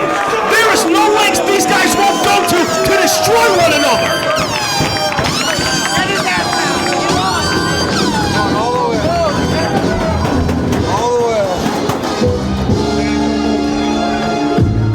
Hey everybody, Gary Michael Capetta. We're in Long Island. It's intermission time. The first thing you need to know is that Homicide and Colt Cabana are being attended to after that huge war they just had. And now, ladies and gentlemen, standing next to me, another guy who was in a war, the three-way war. You have earned an opportunity to go for the Ring of Honor title. Christopher Daniels, are you ready? Am I ready? GMC, how long have you been watching me wrestle? How long have you known me? You know that every time I walk through the curtain, every time I make my way down the aisle, I'm ready. But let me be perfectly clear, Bryan Danielson. Just because you and I don't have the heated rivalry that Samoa Joe and I had, just because you and I don't have the hatred that CM Punk and I had, understand that the thing around your waist makes you a target for me tonight. Just because this match wasn't months in the making, just because this match was made minutes ago when I pinned Matt Sydal in a three-way match, doesn't make it any less important for me to be the Ring of Honor World Champion. So Bryan, you may have had just a couple of minutes to prepare tonight for me, but understand, I've been preparing for this opportunity ever since I walked through Ring of Honor's front door. So mere moments from now, Bryan Danielson, you will step into the ring and you will be face to face with the fallen angel, Christopher Daniels, on the night his destiny will be fulfilled. And the only thing you can do about that, Bryan, is say your prayers. Let's go. All right, everybody. If there's anyone that can do it, it's that gentleman right there. Let's go back to the ring for the second half of Ring of Honor. Hello, everyone. I just want to take this time to say a few words about Eddie Guerrero. Of course, the wrestling community suffered a huge loss when Eddie Guerrero passed away 6 days before this event took place. We have dedicated this event to Eddie Guerrero. Eddie Guerrero had a huge impact on Ring of Honor. Directly, he had the impact and the fact that he was the main draw for Ring of Honor when the promotion started. On the very first show, the Era of Honor begins. It was Eddie Guerrero's name and the unique match against Super Crazy that he had, which fans hadn't seen in the United States before, that really got Ring of Honor a lot of press and put a lot of attention on Ring of Honor. And then he returned for the third show, a night of appreciation. Even though he was Intercontinental Champion in WWE, he committed to the booking and he insisted that he keep it. You're seeing a highlight of that night right here with Eddie Guerrero in the ring against Bryan XL. And we called it a night of appreciation because that's exactly what it was. It was a night of appreciation for Eddie Guerrero, for our locker room, to show Eddie Guerrero how much of an influence that he's had on them and how much everything he's overcome and everything he did in the business, how much that all meant to everyone in the locker room. Indirectly, Eddie Guerrero had a huge influence on Ring of Honor, on the style that you see in Ring of Honor, paving the way for the kind of wrestler that you see Ring of Honor. Eddie Guerrero was a true influence and true pioneer in this business, and his loss, words can't state how huge his loss will be. We want to thank Eddie Guerrero for all his contributions to Ring of Honor and let him know that he'll never be forgotten.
an elbow tie-up between these two international competitors. Milano Collection AT making his second appearance for Ring of Honor out of Japan, taking on the most money-making man from the United Banks of Switzerland in Double C, Claudio Castagnoli. This is our second look at Milano Collection AT. Of course, he lost back in Survival of the Fittest in a tough matchup against Samoa Joe, but he looked very, very good. We are very excited to get another look at him here as he takes on, again, a European competitor in Double C who has his sights squarely set, as we heard a little earlier on the pure title and one Nigel McGuinness. Yeah, he certainly has Nigel on the brain, and he needs to stay focused on his opponent for this evening. Milano Collection AT, one of the very best competitors to come out of Japan, got his start with the Toryumon 2000 project, the T2P organization, one of the most, I guess you could say, revolutionary forces in wrestling in Japan during the past 6 years or so, and has really fine-tuned his game and brought his skills here to the ROH ring. Nice reversal by Milano, takes Clark through the ropes, has them all tied up in the ropes. An arm hammerlock through the second rope. At a 5 count to break, Todd Sinclair right there. And right back to the arm goes Milano. You said, I'm sorry, I didn't mean to cut you off, Dave. You said he's from Japan. I thought he was from Italy. Well, he's an Italian supermodel, but gained much of his wrestling experience in Japan. But the runways of Milan. Yes. You see his dog? He has a pet dog that I saw a pet leash. I didn't see much of a dog. We need new bifocals. Back through the ropes. European uppercut by the European competitor, I might add. So he's going to send him off the rope. Springboard off the second. Cross body. Nicely done by Milano. Didn't go for a cover. Instead, deep arm drag, taking Claudio off his feet. Trying to maintain the advantage here rather than go for a cover right away. Keeping hold of the arm of Double C. Likes the European style of wrestling. And Milano can do various different styles as well. Excellent hold-for-hold scientific wrestler. And held his own against a powerful individual such as Samoa Joe. Very good in that loss. Drops down, does the splits. Great flexibility as well. Up and over, another deep arm drag by Milano. Keeping hold of the arm once again. Hey, Lenny Leonard, it's time to pay the bills. ROHWrestling.com, 215-781-2500 for all your wrestling merchandise needs. New editions of the Straight Shootin' series now available. Check out shoot interviews with Percy Pringle, Blue Meanie, and one with two of the greatest minds in wrestling, Jim Cornette and Bill Watts. A two-person shoot interview, plus merchandise from TNA, WWE, DVDs from great indies like Full Impact Pro, IWC, Border City Wrestling, and more coming soon. I was upset when you said that. You know what else is coming soon? Shimmer, women athletes. Female wrestling. You know, I was going to say, I thought when you said that two-person shoot with the greatest minds in our sport, it was going to be me and you, but apparently this Watson Cornette guy are pretty famous. But, you know what's pretty important is that European uppercut to the back of the neck, it's something that's devastating, and it's something that Claudio Castagnoli has proven that he can bust out on almost all of his opponents thus far. He just hit it on Milano Collection. They can't even see it coming because it's from behind. Nice pinning combination right there. Had the arms trapped, turned him over and rolled him up, able to get a quick 2 count.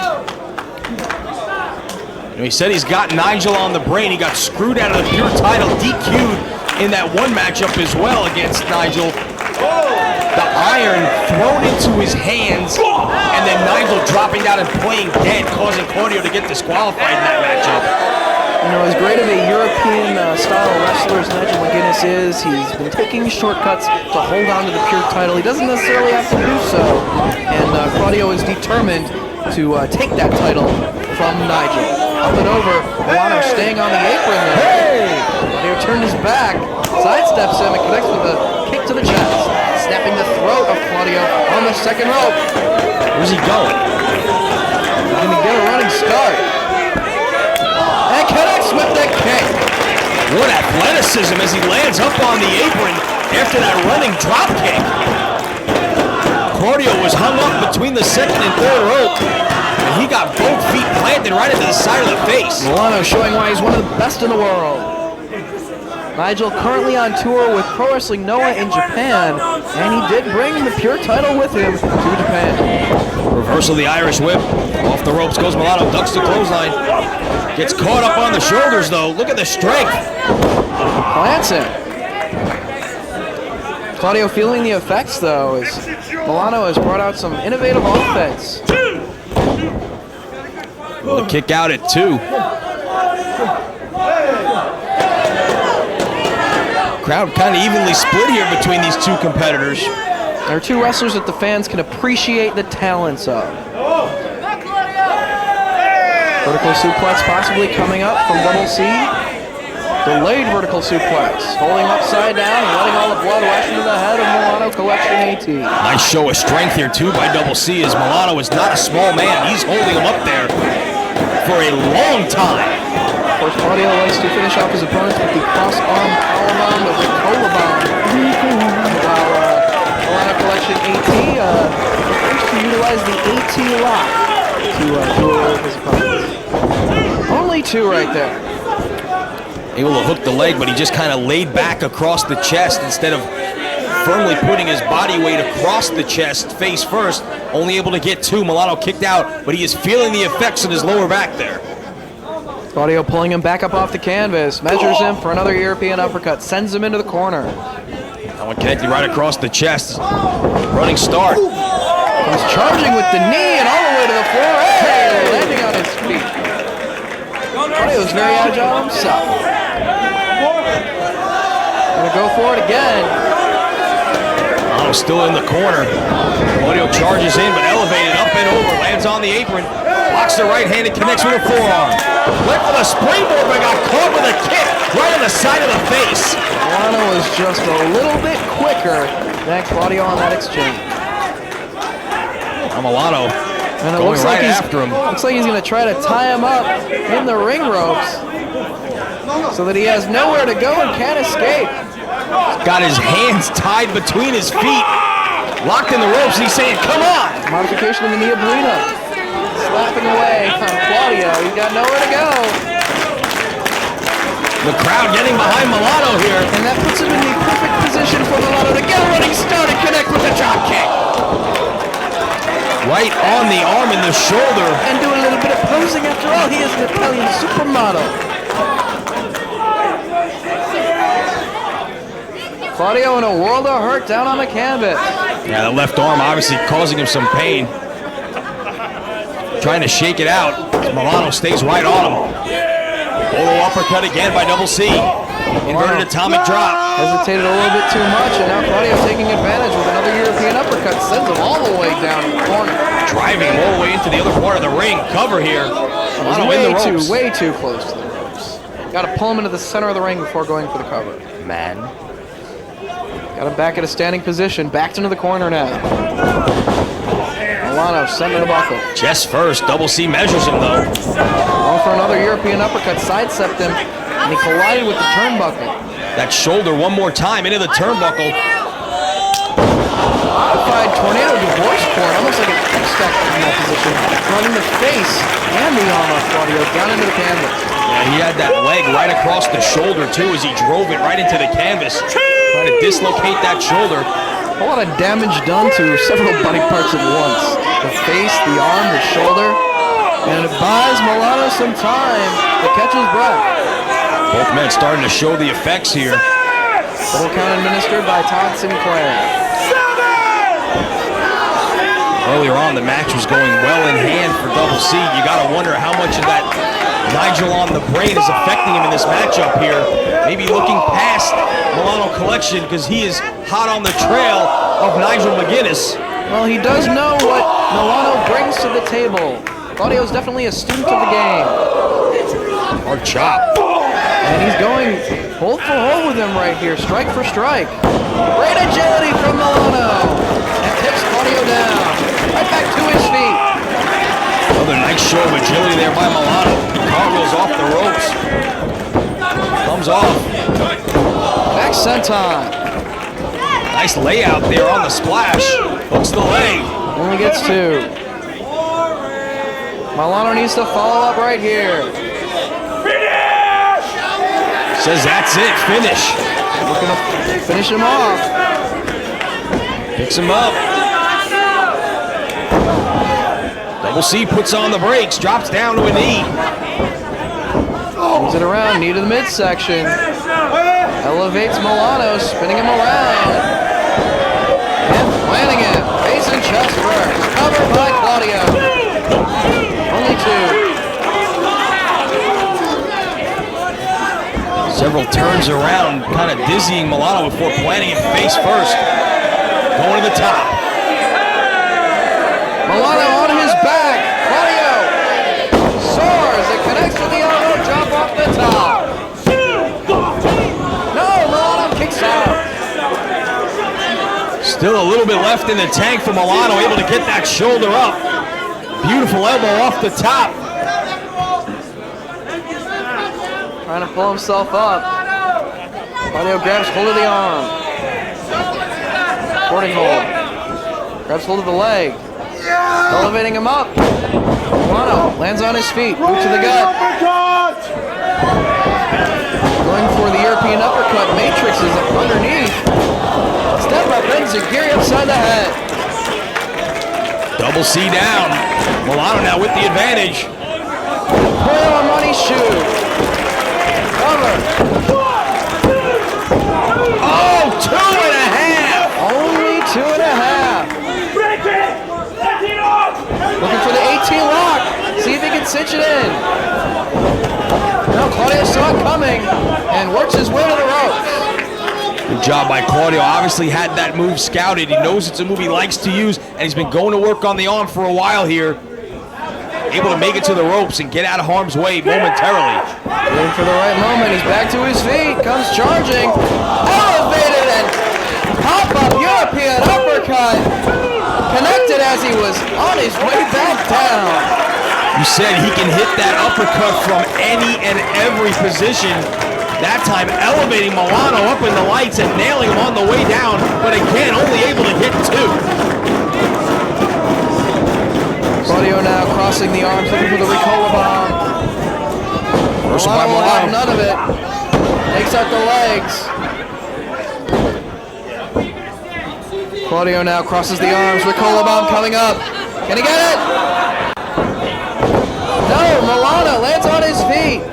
Goes after the arm. Hard arm ringer. 18 lock. He called it. There it is, right in the center of the ring. Referee getting in there. And Claudio taps. Milano Collection 18 picks up his first ROH victory. But you have to wonder if Claudio isn't too distracted with wanting revenge on Nigel McGuinness.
Contenders match up to earn a shot at the ROH Tag Team Champions of Tony Mamaluke and Sal Rinauro. Of course, Mamaluke currently on the sidelines with a concussion sustained at the hands of knocking heads with Homicide. He will be back in action soon. Jay Lethal, the protege of Samoa Joe, teaming with his mentor here tonight to take on the Generation Next tandem of Roderick Strong and Austin Aries. Of course, Roderick and Aries have to have the Embassy somewhere in the back of their minds as they get ready for Steel Cage Warfare December the 3rd in Manhattan. But you heard them earlier on. They're putting that aside for right now, and their focus is on becoming the #1 contenders to the ROH Tag Team titles right here tonight. Jay Lethal with the top wrist lock now, battling for positioning right here with Roderick Strong. Trying to force his shoulders down to the canvas. Lethal trying to maintain that bridge. All the way down to the canvas, trying to keep his shoulders up off the mat. Goes after the leg of Roderick Strong. Goes after the arm. Cross arm breaker, but quickly maneuvering his leg to the ropes to force a break. Jay Lethal smartly knowing where he is in the ring at all times, able to get his foot on the ropes and force that break before Strong was able to really cinch that cross arm breaker in. Roderick, coming off those wars with Bryan Danielson over the world title, knocked unconscious in their last match.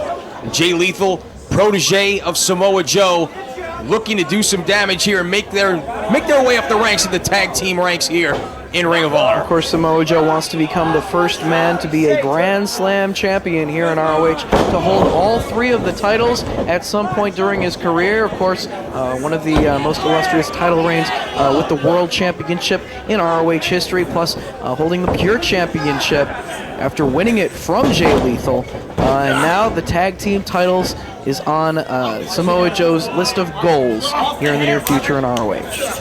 Handful of hair from Strong, had the right hand cocked, but Lethal was able to turn him over. Strong makes his way to the ropes and forces the break.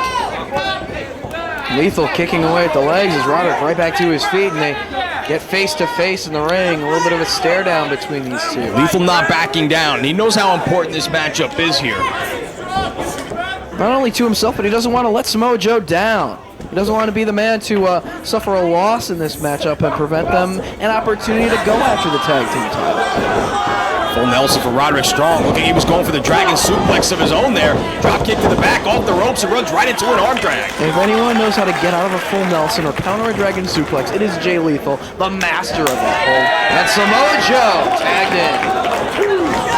Snapmare Strong out of the corner. Strong trying to hang on. Trying to block the snapmare as best he could, but Joe still has him down on the canvas and in the chin lock, trying to wear him down. Roderick, though, trying to work his way back to his feet, back into the corner by Joe. It's not where you want to be with Samoa Joe as he fires a chop. Crowd voicing their support for Samoa Joe.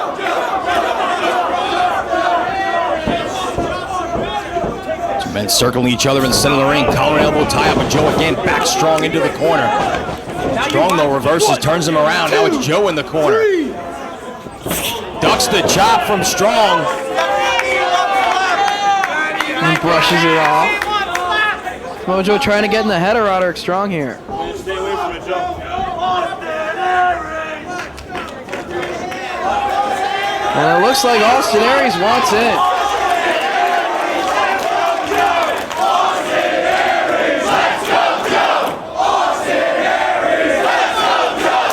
And there's the tag. Austin Aries and Samoa Joe have so much history with one another. No one will ever forget one of the greatest moments in ROH history at Final Battle 2004 when Aries ended Joe's 21-month reign as world champion. They had great singles matches at the 3rd anniversary celebration, Part 3, as well as Escape from New York. They were also part of a big 4-way in this building at Sign of Dishonor. Big shoulder tackle from Samoa Joe. Rolls over Aries. Step over by Joe. Off the ropes he comes. Side headlock takeover by Aries. Takes the big man down. Sort of lost control of the head there, but still had so much momentum. Able to take Joe over nonetheless, and now controls that side headlock. Let's go, Joe. Referee checking on Joe as Aries cranks down on the headlock. Both men to their knees. Aries now up to his feet. Cranking down, still in that headlock in the center of the ring. Joe up to his feet with a waist lock and drives Aries into his corner where Jay Lethal tags in. Boot to the midsection by Lethal. And another. Lethal pulls him out of the corner. Vertical suplex, holding onto the head, right to a cover. Kicks out right away, does Austin Aries. Lethal firing away with the forearm. Aries backed into the corner and Lethal connects with a hard chop. Lethal feeling that one himself. Drag him out of the corner, hard Irish whip. Follows him in and runs into a boot. Aries able to get the feet up at the last second, catches Jay Lethal coming in. Now Aries picks Lethal up and has him backed into the corner. Paul Turner applies the count. And Aries with a chop. Man, Lethal almost couldn't see that one coming. Looked like he was gonna give a clean break, and then he came right away with that chop. Double team strategy from Generation Next. Sweeping the legs of Jay Lethal and pounding away. Firing right hand to the top of Jay Lethal. Aries gets out of the ring. Trademark chop of Roderick Strong. So hard, he knocks Lethal right off his feet. Picks him back up. Sets him in the corner again with another chop. But Lethal, though, turning him around and fires away in a chop of his own. And a right forearm shot from Roderick Strong rocks Lethal. Pulling him by the head into the corner as Austin Aries tagged back in. Generation Next controlling Jay Lethal, keeping him away from Samoa Joe for the time being. Double team strategy. Heart attack clothesline. Down to the canvas he goes. Samoa Joe makes the save. He wants this title shot. Aries connecting on Lethal with that clothesline, only able to get two. Fires Lethal into his own corner. Of course, the current champions, Tony Mamaluke and Sal Renaro, winning the championship at the Joe versus Kobashi event in Manhattan from Jimmy Jacobs and BJ Whitmer. Roderick just standing on the face now of Jay Lethal. That's going to bring Joe into the ring, but he's making a mistake. Yeah, he's distracting the official as Generation Next can do more damage to his protege. Another chop from Strong. He's going to fire Lethal off the ropes. Leg lariat connects. Got all of it. Cover. Now Lethal kicks out. These are hate crimes. They're minority. Strong again is going to fire Lethal into his own corner. Smart strategy.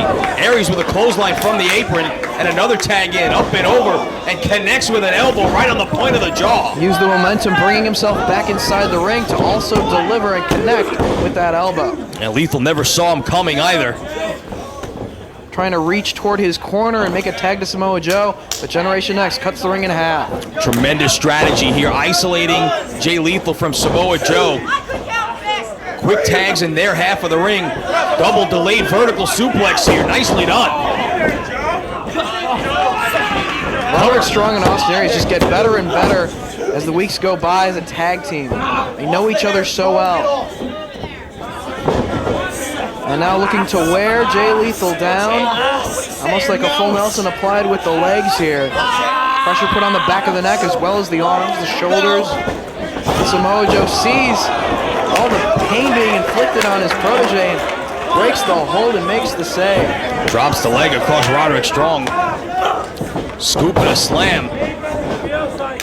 Tag to Austin Aries. Twisting body press, bringing himself into the ring. But Lethal kicks out. Jay Lethal with a lot of fight still left in him, but Austin Aries going to pick him back up into the corner. Irish whip, reversed by Lethal. Aries up and over, somersaults through. Springboard off the ropes, Lethal underneath. He ducked that back elbow and connects with the spine buster. That was a trademark sequence that Austin Aries likes to put to use during his matches. Lethal had it scouted, was able to duck out of the elbow, and now he makes the tag. And when he makes the tag, he was smart enough to hang on to the leg of Austin Aries and drag him towards his corner, isolating him from Roderick Strong now. And Samoa Joe going to work. Hard running leg lariat across the face. Samoa Joe just standing over Austin Aries, pulling him back up. Aries grabbing at the nose. One chop and down he goes in the corner. That is one big 280-pound meat hook that's chopping him in the corner. Tags back in. Jay Lethal legally in the match shot. Back chop. Drop kick. And Joe off the ropes. Drops the knee. Variation on a trademark Joe sequence there. Roderick Strong breaks it up at 2. Put the tag team twist on it. Now Lethal stalking Aries. Picks him back up. Waistlock, belly to back. Driving the back of his head. Lethal rolls him over, goes for the cover. Aries kicks out. Roderick reaching for the tag, but now it's Samoa Joe and Lethal with the frequent tags and cutting the ring in half, keeping Generation Next away from one another as they really take him down with that double shoulder tap. Turned him inside out. Joe with a cover, but Strong in, breaks it up. And a glare from Samoa Joe in the direction of Roderick Strong. Locks in that rear chin lock, sitting all 280 pounds right on the small of the back of Austin Aries while he wrenches back on the chin. Referee checking on his condition. Working his way back to his feet. Trying to break free, elbow to the midsection of Samoa Joe. And again. Austin Aries off the ropes. Beats the elbow from Samoa Joe. A lot of momentum from Joe. Telling Lethal go up. Double team strategy coming up from Joe and Lethal. Just holding Aries in place as Joe with the running start connects with a boot to the face. And Aries is limp in the corner as Lethal pulls him out. Cover here, hooks the leg. Roderick making the save at the last split second. Third time here, Roderick able to make the save as Austin Aries was in danger of being pinned right there again. Lethal now. Shinonimaki. Draping the back over the knee, putting pressure on the back as well, taking away the oxygen. Aries trying to stay in this thing. Backbreaker over the knee, still holding onto the hold.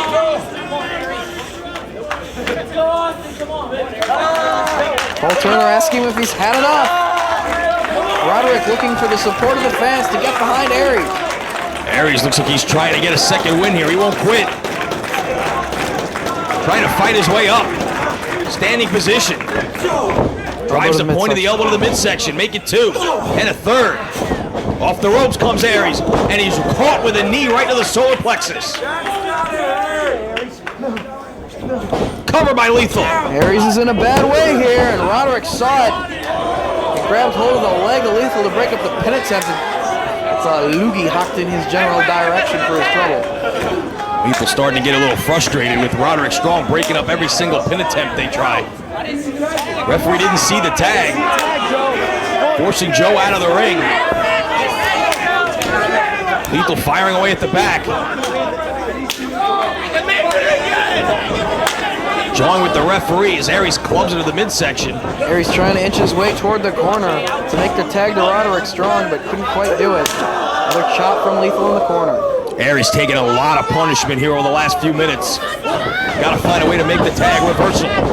Lethal in the corner, up and over. Caught with a clothesline.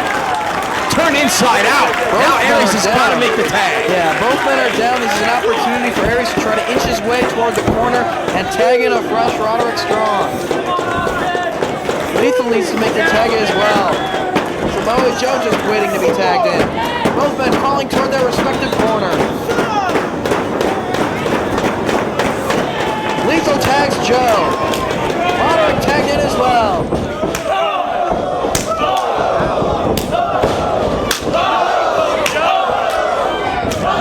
Roderick Strong chopping everything that moves except the referee. Tilt-a-whirl backbreaker. No, he's backbreaking everything that moves. Joe off the ropes. Drop kick right on the chin. Focusing on Samoa Joe right here. He's got the big man up. No, Joe works out of it. Looking to choke him out. Joe looking for the rear naked choke. Aries with a drop kick to the back of the head. Leg cradle backbreaker. So close. Joe able to get that left shoulder up just in the nick of time.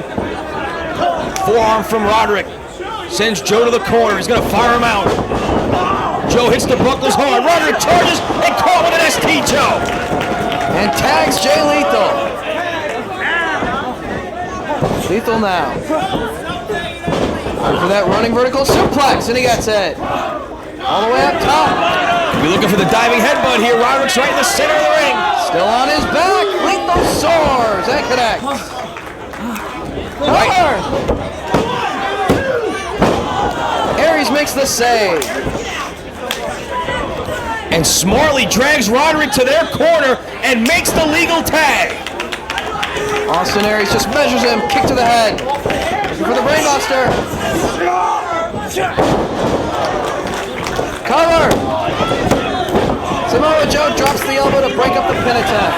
And now he drags Lethal to his corner and he makes the tag. Aries looking to make the tag, but Joe cuts him off. These two teams so very even, but only one will get the title shot. Series of forearms from Aries. Watch Joe off the rope, power slam. But Aries slips out. Gets that shoulder up at 2 3/4. Joe thought he had him. Joe kicking away at Aries. Has him down. Pulls him back up. Boot to the midsection. Off the ropes comes Joe. Crucifix bomb. Can he get it? No, up on the shoulders. Trying to fight off. Definitely driver attempts. Big boot, crucifix bomb combination. Now Lethal going to work on both of his opponents. Big lariat knocks down Aries and he goes to Roderick. Full Nelson trying to lock in the Dragon Suplex. Roderick reverses it. Half Nelson backbreaker. A second.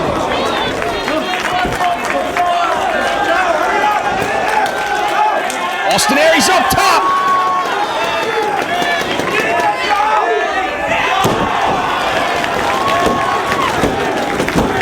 And that's it! You saw him pounding his chest, a little bit of a tribute to the man that this night is dedicated to the memory of, Eddie Guerrero, the Frog Splash, urged Generation next to victory. A rare setback for Samoa Joe, but you know he'll be back with his protege Jay Lethal to go after those tag team belts in the future. Aries and Strong have a lot on their plate. They're due a shot at the tag team champions, Tony Mamaluke and Sal Rinauro. But first, they will face the Embassy in Steel Cage Warfare on the next event. It's going to be violent, it's months in the making, and it's going to be a war.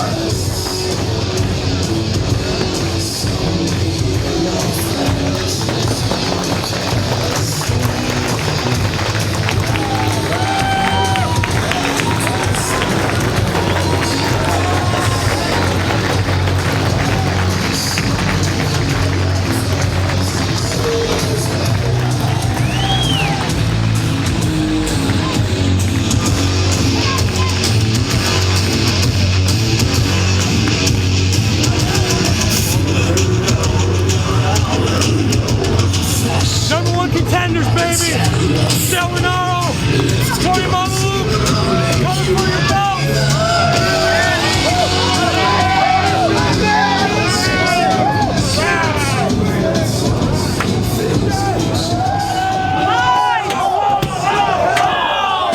You fucking fool!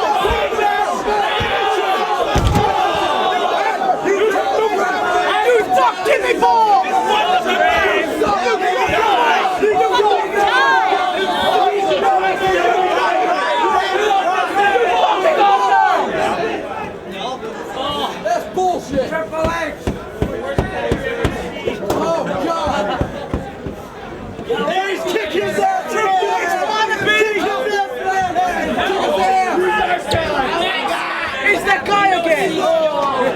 What happened?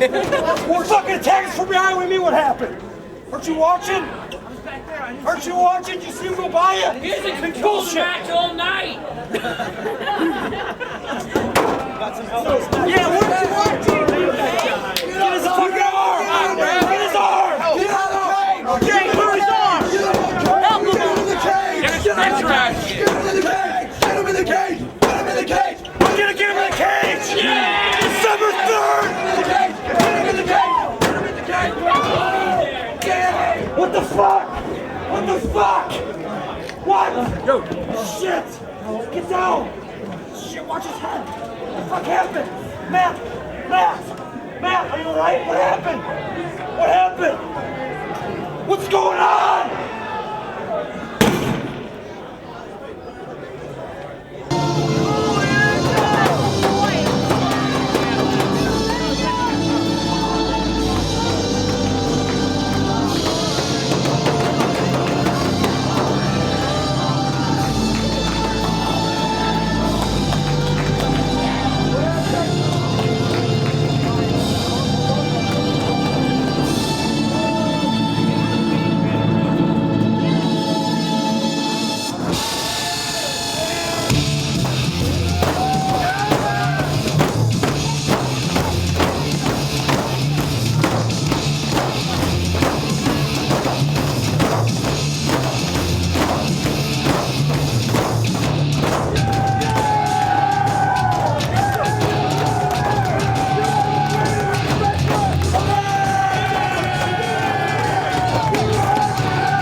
wrestler in the world.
Bryan Danielson extends the hand in an attempt to follow the code of honor with the fallen angel Christopher Daniels. Some people never learn. No such luck, sir. Senior official Todd Sinclair in charge of the action. The ROH World title is on the line. 60-minute time limit between these two men. And needless to say, Christopher Daniels' first match tonight was a lot more strenuous physically on him than Bryan Danielson. Yeah, Danielson's hand-picked opponent in Azrael, a fine athlete, a young up-and-comer here in ROH, but not a guy who's going to give him the kind of test that Christopher Daniels had being in a match with Matt Sydal and AJ Styles. And you're a million miles an hour throughout the entire matchup, really making him exert all of the physical energy that maybe you would otherwise use on an evening like tonight. And now he has to get in the ring with the man who just recently went over 40 minutes defending that championship in one of the hardest hitting matches I've ever seen in an ROH ring against Roderick Strong. And apparently Bryan Danielson has finally decided that, maybe this guy's not going to shake my hand. Here's a matchup between two of the biggest red asses you will ever see in the ring. These two guys are they're cranky. Yeah, you might say that. Collar and elbow tie-up between these two men. Back into the corner is Christopher Daniels. Turns it around on Danielson. Will we see the clean break here?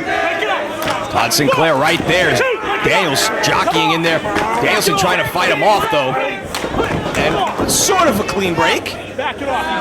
No exchange of blows on the break, but it did take a little negotiating from Todd Sinclair to get Mr. Daniels to back up. There's Christopher Daniels. Was part of the Crowning a Champion match to determine the first Ring of Honor World Champion on ROH's fourth show ever. Danielson controlling the arm of Daniels right in the center of the ring as Allison Danger looks on. Trying to drive that palm to the back of the head as he pulls back on the arm. Daniels trying to roll through. Still see the welts on the chest. You talked about those matches with Roderick Strong. Still beat red from the brutal, just absolutely wicked chops of Roderick Strong.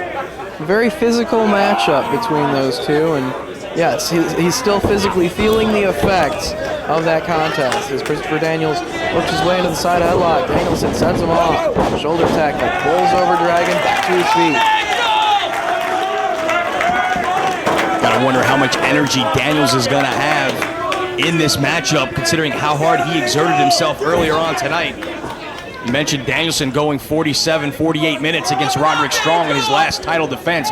You would think he might want to have this a slower paced match, kind of drag things out a little bit since Daniels expended himself so much earlier on tonight. He would have to have a bit of a stamina advantage here over Daniels at this point in the night. Well, as fast-paced as the three-way matchup that Daniels was involved with earlier tonight was, it wasn't a match where he sustained any noticeable injuries or significant damage to a specific body part that Danielson can go after and target on this fight. So at least Daniels has that on his side here as he goes after the title. What he has on his side is the hand of Bryan Danielson on the side of his face as he just tried to slap the taste out of the mouth of Chris Daniels. Now, he knows he's not going to try and get into the head or he's not going to intimidate Christopher Daniels, but he is trying to get into his head just a little bit. As Allison Danger said earlier, tonight is the night that Christopher Daniels feels that he will achieve his destiny, and that is to become the Ring of Honor World Champion. Of course, he lost that classic against Samoa Joe at Glory by Honor 2 back in 2003. He went to that 1-hour draw against CM Punk for the title at the Homecoming last July. He was involved in Redemption, the 4-way matchup for the title, which saw James Gibson win the championship back in August. The title has just always eluded the Fallen Angel. Tonight could be the night, and Allison Danger and Christopher Daniels both feel that it is. Nice takedown by Danielson. Goes right back to work on the arm of the Fallen Angels. Allison Danger looks on the outside, as you said, confident that tonight is the night he is going to fulfill his destiny and become the Ring of Honor World Champ. Danielson targeting the arm and the wrist. And he has until 5, referee, of Christopher Daniels. That knee planted right in the back of the shoulder blade while he pulls on the wrist, and also added emphasis as he's driving the hand into the elbow, pushing the arm basically in 3 different directions at once. Now he has the knee planted right across the neck, as you see Allison Danger on the outside, screaming at Daniels to get up. Is it supposed to rain later on today? What's with the outfit?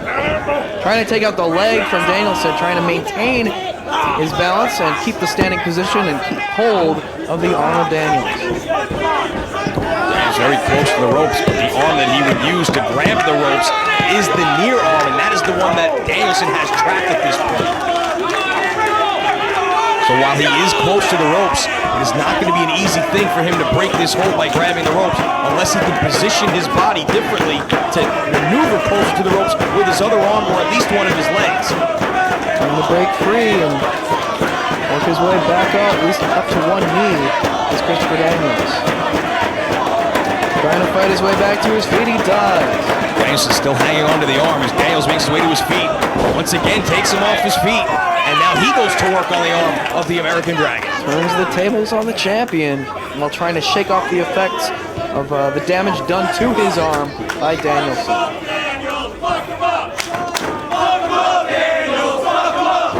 Our fans supporting Christopher Daniels here tonight.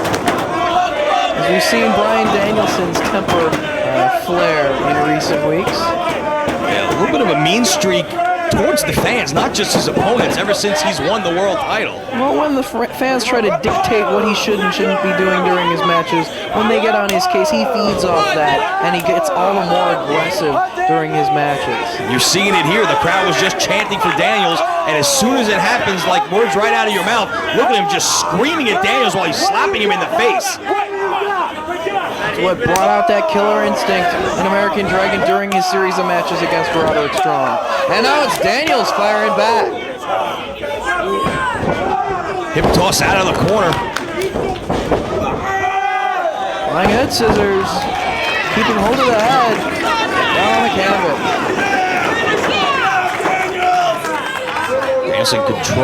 Daniels controlling Danielson in the center of the ring. Has that arm trapped as well by that leg.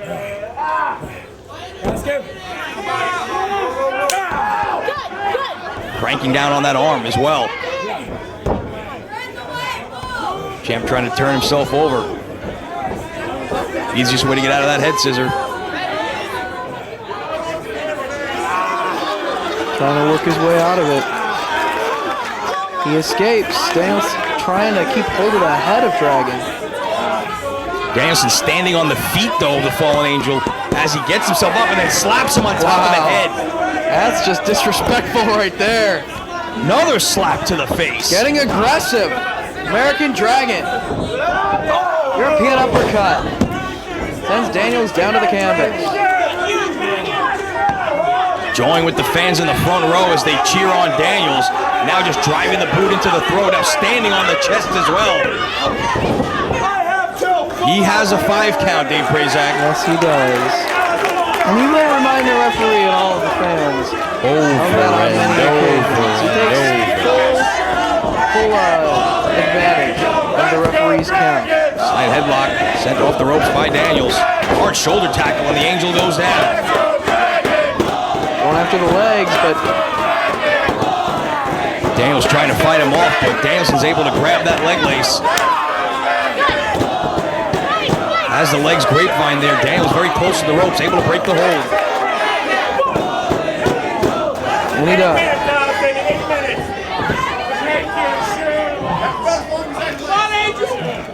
Daniels backed into the corner. Come on, Dragon, let's go! Dragon waiting for the right moment to grab hold.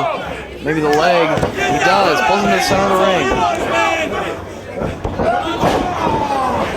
Drops down on that leg, tying up the legs. Looks like a modification of the Indian Deathlock from this position, doing damage to the legs.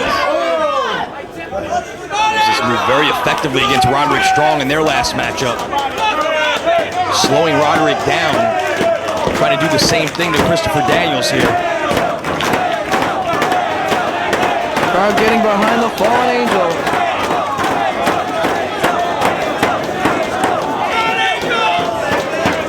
Trying to shake off the effects and fight his way out of the hold. Lands a shot, but Danielson maintains it. Now at a standing position. Trying to get full pressure on the hold. Taunting the fans again is the champ. Oh yes, Daniels in a bad way in the center of the ring. Nowhere for Daniels to go. His legs tied in a knot, basically. Cracking smirk on the face of the champion. Getting ready to bridge back, and there it is. Full pressure on the hold. You see the expression of pain on the face of the challenger. This kind of hold does damage not just to the knees, but the ankles as well of Christopher Daniels.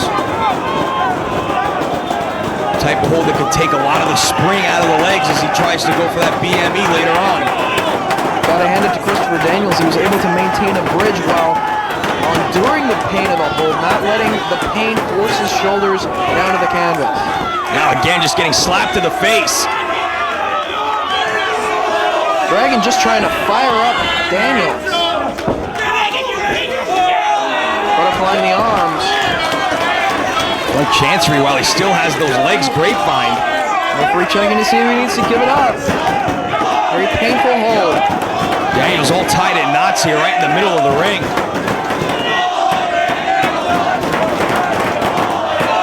Changes it up just a bit.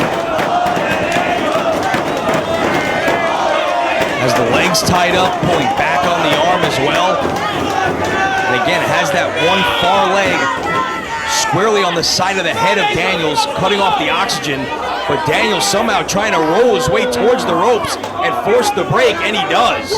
Nicely done by Daniels. And has some words for Allison Danger at ringside. Getting in the face of Allison Danger.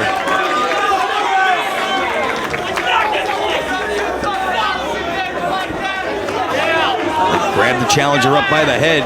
Pull him back to the center of the ring. Daniels limping as he snap-mared over. Dragon going to the corner. A little momentum as he drives the knee right across the forehead. And again, look at the expression on Dragon's face. He's loving every minute of it. Just that cocky smirk as he looks out among the crowd here, who are solidly behind the challenger. Snapmare again, off the ropes. Jumping knee, planted right on the side of the face, another cover. And again, Dragon just feeding off the negativity of the fans. Letting it drive him even more to dish out more punishment. This time, he moves out of the way of the knee drop. Dragon went for the knee one more time. This time, Daniels able to get out of the way. Backs into the corner. Danielson follows him in, gets caught with a boot. Rolls him up. Near fall for the challenger, pops right back up. Rolls him up one more time. Dragon able to power out, both men on their feet, and the clothesline knocks the Fallen Angel down. A couple of quick near falls for Daniels, and not enough. The lariat brings him right back down to the canvas, and right back to work goes the champion. And for the surfboard, it looks like. Standing on the hamstrings, Ties up the legs, looking to grab hold of the arms. See him? Daniels, trying to extend his arms forward to keep them away from Dragon. Make it more difficult for him to execute the hold, but unable to do so for long, as now he's going to have it locked in. Trying to rock back. Third time's the charm, and he's got Daniels locked in. Pressure put on so many body parts right here with this hold. And I think we neglected to mention, Lenny Leonard, this is a rematch from Ring of Honor's second ever event, a round robin challenge. These two doing battle again here in 2005. This time with all the marbles on the line. Pinning attempt here. Rope saved him right there. And only able to get two. All about ring positioning.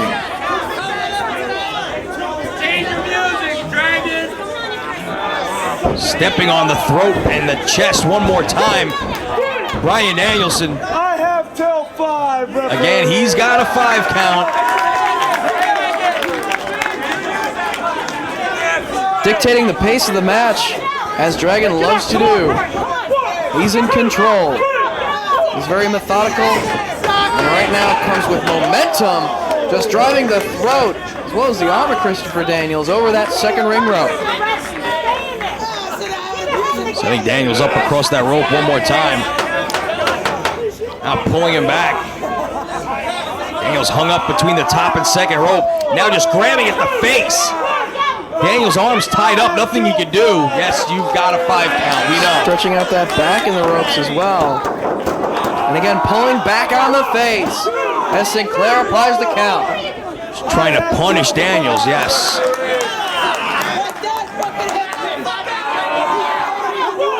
Relentless. And Dragon now off the ropes. Connects with a drop kick to the back. Nowhere for Daniels to go, hung up in the ropes.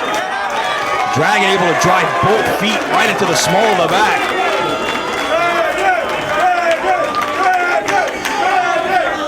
Daniels has been busted open here. I think when he was ripping at his face, you noticed the bandage that was on his head. Daniels had a concussion he suffered a few weeks back in a match against Samoa Joe. Lacerated, had a concussion. It looks like Dragon has busted him back open again. That old wound popped open here.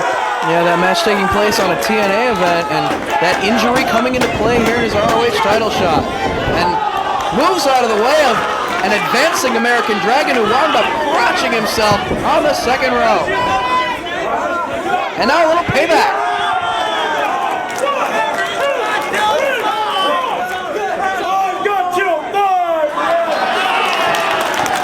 And even more payback in the form of that.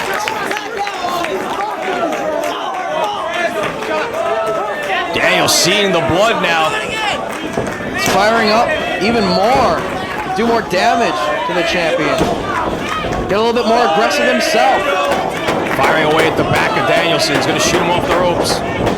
Drops down and caught with a forearm. Hard clubbing blow across the back knocks Daniels down. Once again, the momentum shifts back in the favor of the champion.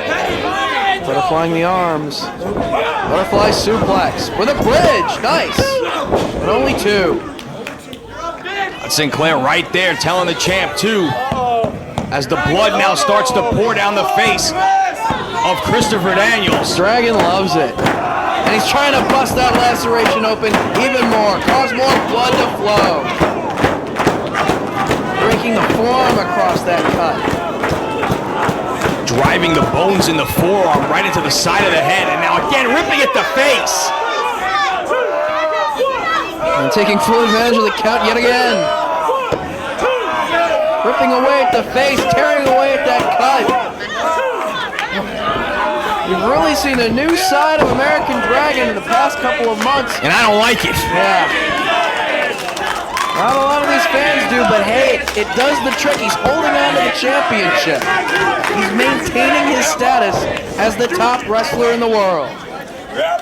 Blood starting to get into the eyes of Chris Daniels now as he's firing away at the midsection. Not a lot of steam on those blows he's caught. Hip attack right to the side of the head. You got to think after that grueling three-way matchup to earn that shot and now the loss of blood from that cut opening up, and we've got to be some 15, 20 minutes into this matchup as well. How much does Christopher Daniels have left in the tank? Slingshot suplex floats over, and a cover, 2.5. Very close right there. This is the night that Christopher Daniels and Allison Danger feel he will achieve his destiny and become the ROH World Champion. It is not looking good right now, as it is all Bryan Danielson here. Another slap to the face.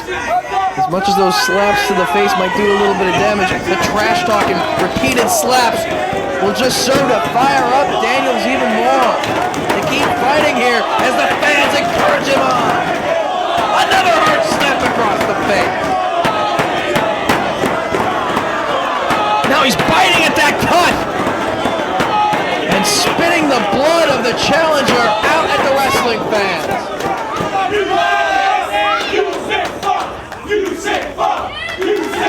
And the fans are saying it all. Again, biting away at the cut on the head. There is nothing this guy won't do to keep that belt around his waist. That's how much it means to him.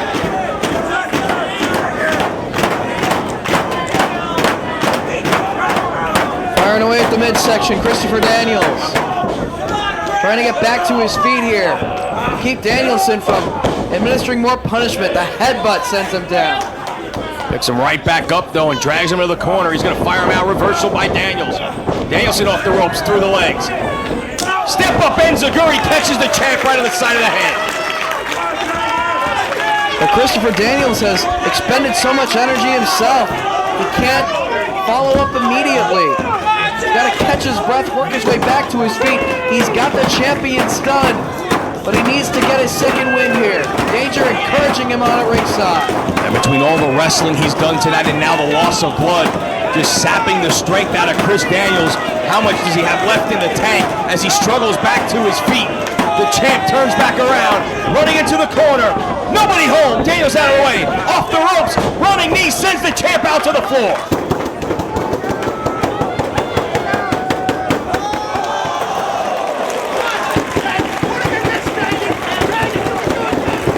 Arabian press to the floor, takes him down. Danger checking on his condition as the blood continues to flow out of the head of the challenger. Maybe a little momentum shift here into the into the way of Christopher Daniels. As you see Danger on the outside encouraging her man as he pitches the champion back into the ring and climbs the ropes. Daniels up top. High cross body, hooks the leg. Wow, so close right there. Danielson able to kick out. See how much momentum he can keep on his side here. He's getting a burst of energy. He needs to keep the fight coming here. Follow up. Feeding off the crowd's energy here. They're in full support of the Fallen Angel. Standing switch again and again. O'Connor roll, holds on. Blue Thunder powerbomb. Two, only two. Another near fall for the challenger. Bryan Danielson now is hanging on by a thread. His title reign is hanging on by a thread as the blood continues to flow from the cut on the forehead of Christopher Daniels. Sets him up on the top. Going for the palm strike, but Danielson got the boot out and blocked. Diving European uppercut off the ropes. Connected squarely on the jaw. Sending him to the canvas as the crowd tries to rally the Fallen Angel one more time here, and the champ looks out disgustedly at the crowd here on Long Island. All the way up top goes the American Dragon. Oh, he's a long way away. He can get great distance on the diving headbutt. Can he connect with it tonight? He does! Cover! No, he kicks out! Dragon screaming at Todd Sinclair, that's three. Tries a second cover, tries it a third time. The Fallen Angel keeps kicking out. It's a almost amusing to American Dragon. Look at that expression on his face. And he's still got Christopher Daniels' blood on his mouth. He's letting these fans hear it. Christopher Daniels trying to shake off the effects. Maybe looking for the Dragon Suplex, trying to lock in the full Nelson. Daniels is almost limp. Sits down though. Rolls him up.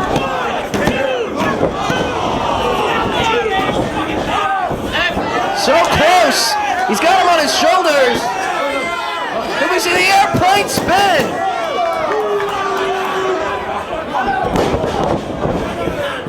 No, he rolls through instead. He didn't do it because the fans called for it. Nobody tells Danielson how to wrestle. Not the fans, not corporate America, no one. To Bryan Danielson, the belt means wrestling freedom. He does as he chooses.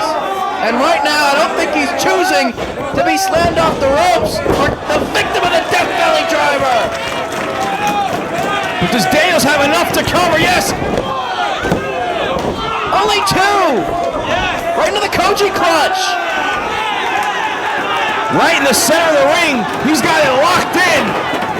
Koji clutch. Will he give it up?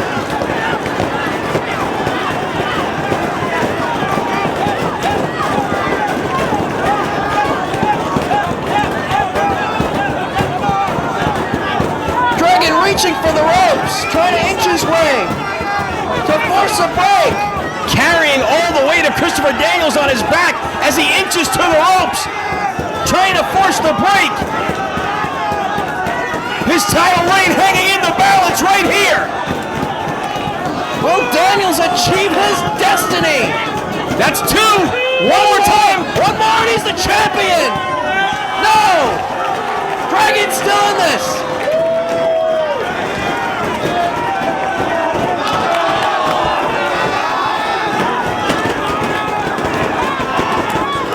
Trying to make it to the ropes, and finally he is able to get his foot on the ropes. He was reaching with his hand, but Daniels used his leg to block the arm of Dragon from getting to the ropes, but he was able to turn his body and get his foot across the bottom rope.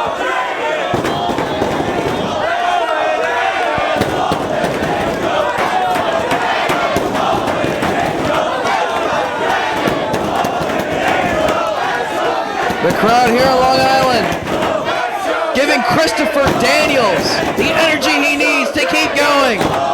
Going for the last rites. No, countered. Trying to take him down to go for the cattle mutilation. Going for the Dragon Suplex. Full Nelson broken. Kick to the back. Rolls the shoulders down. No, cattle mutilation. He's got it hooked, but Daniels is close to the ropes. But how much energy does he have left? Will he give it up here? Sinclair getting in there. 2 long matches. He's lost a ton of blood. Can he make it to the ropes? Dragon's got it locked in. Maintaining that bridge. So close. His foot is on the rope, and he must break the hold.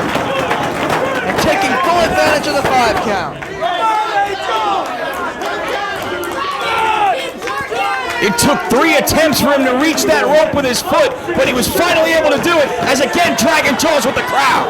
Will we see a world title change 2 shows in a row in this venue?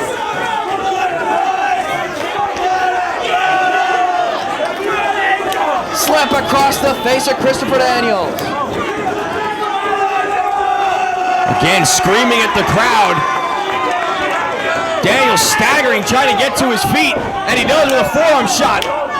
More slaps from the champ. Now they're trading forearms in the center of the ring. Flurry from the fallen angel. Goes to the eyes, does Dragon. Gets planted. And for the roaring elbow, but Daniels ducked.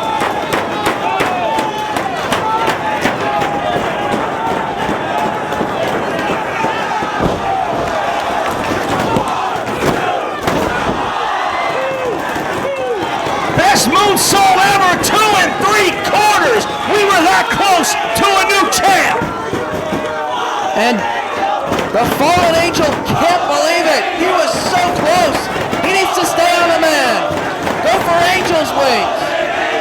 He was less than half a second away from fulfilling his destiny. And listen to the crowd. He has yet to hit Angel's Wings, has yet to hit the last rites. Comes charging and gets placed up top. Chop from Dragon. Danielson's gonna follow him up. Superplex coming up. All the way to the top.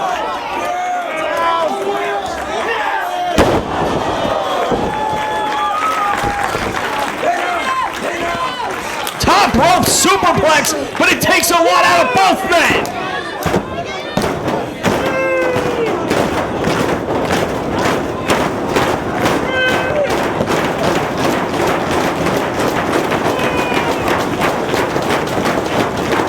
Dragon crawling across, trying to cover Daniels.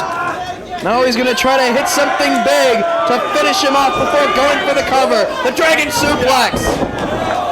With the bridge. 2 3/4. Head of mutilation.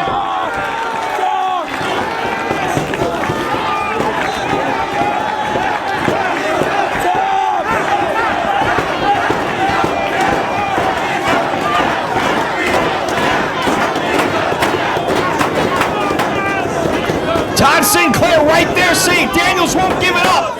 Trying to maneuver his way to the ropes. Seated position. Both men back to their feet. He's trying to go for the crossface chicken wing, but Daniels is fighting him off.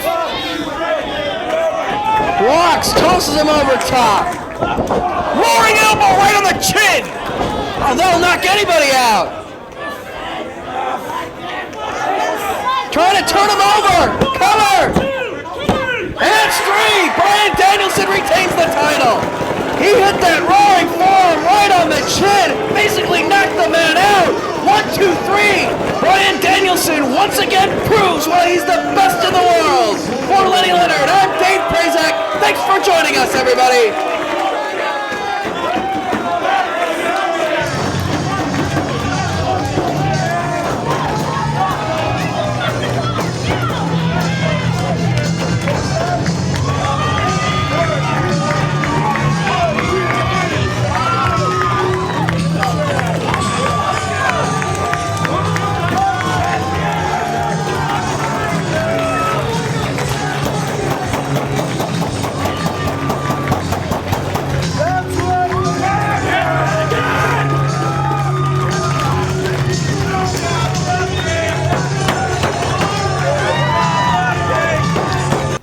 You know, things don't always go as planned.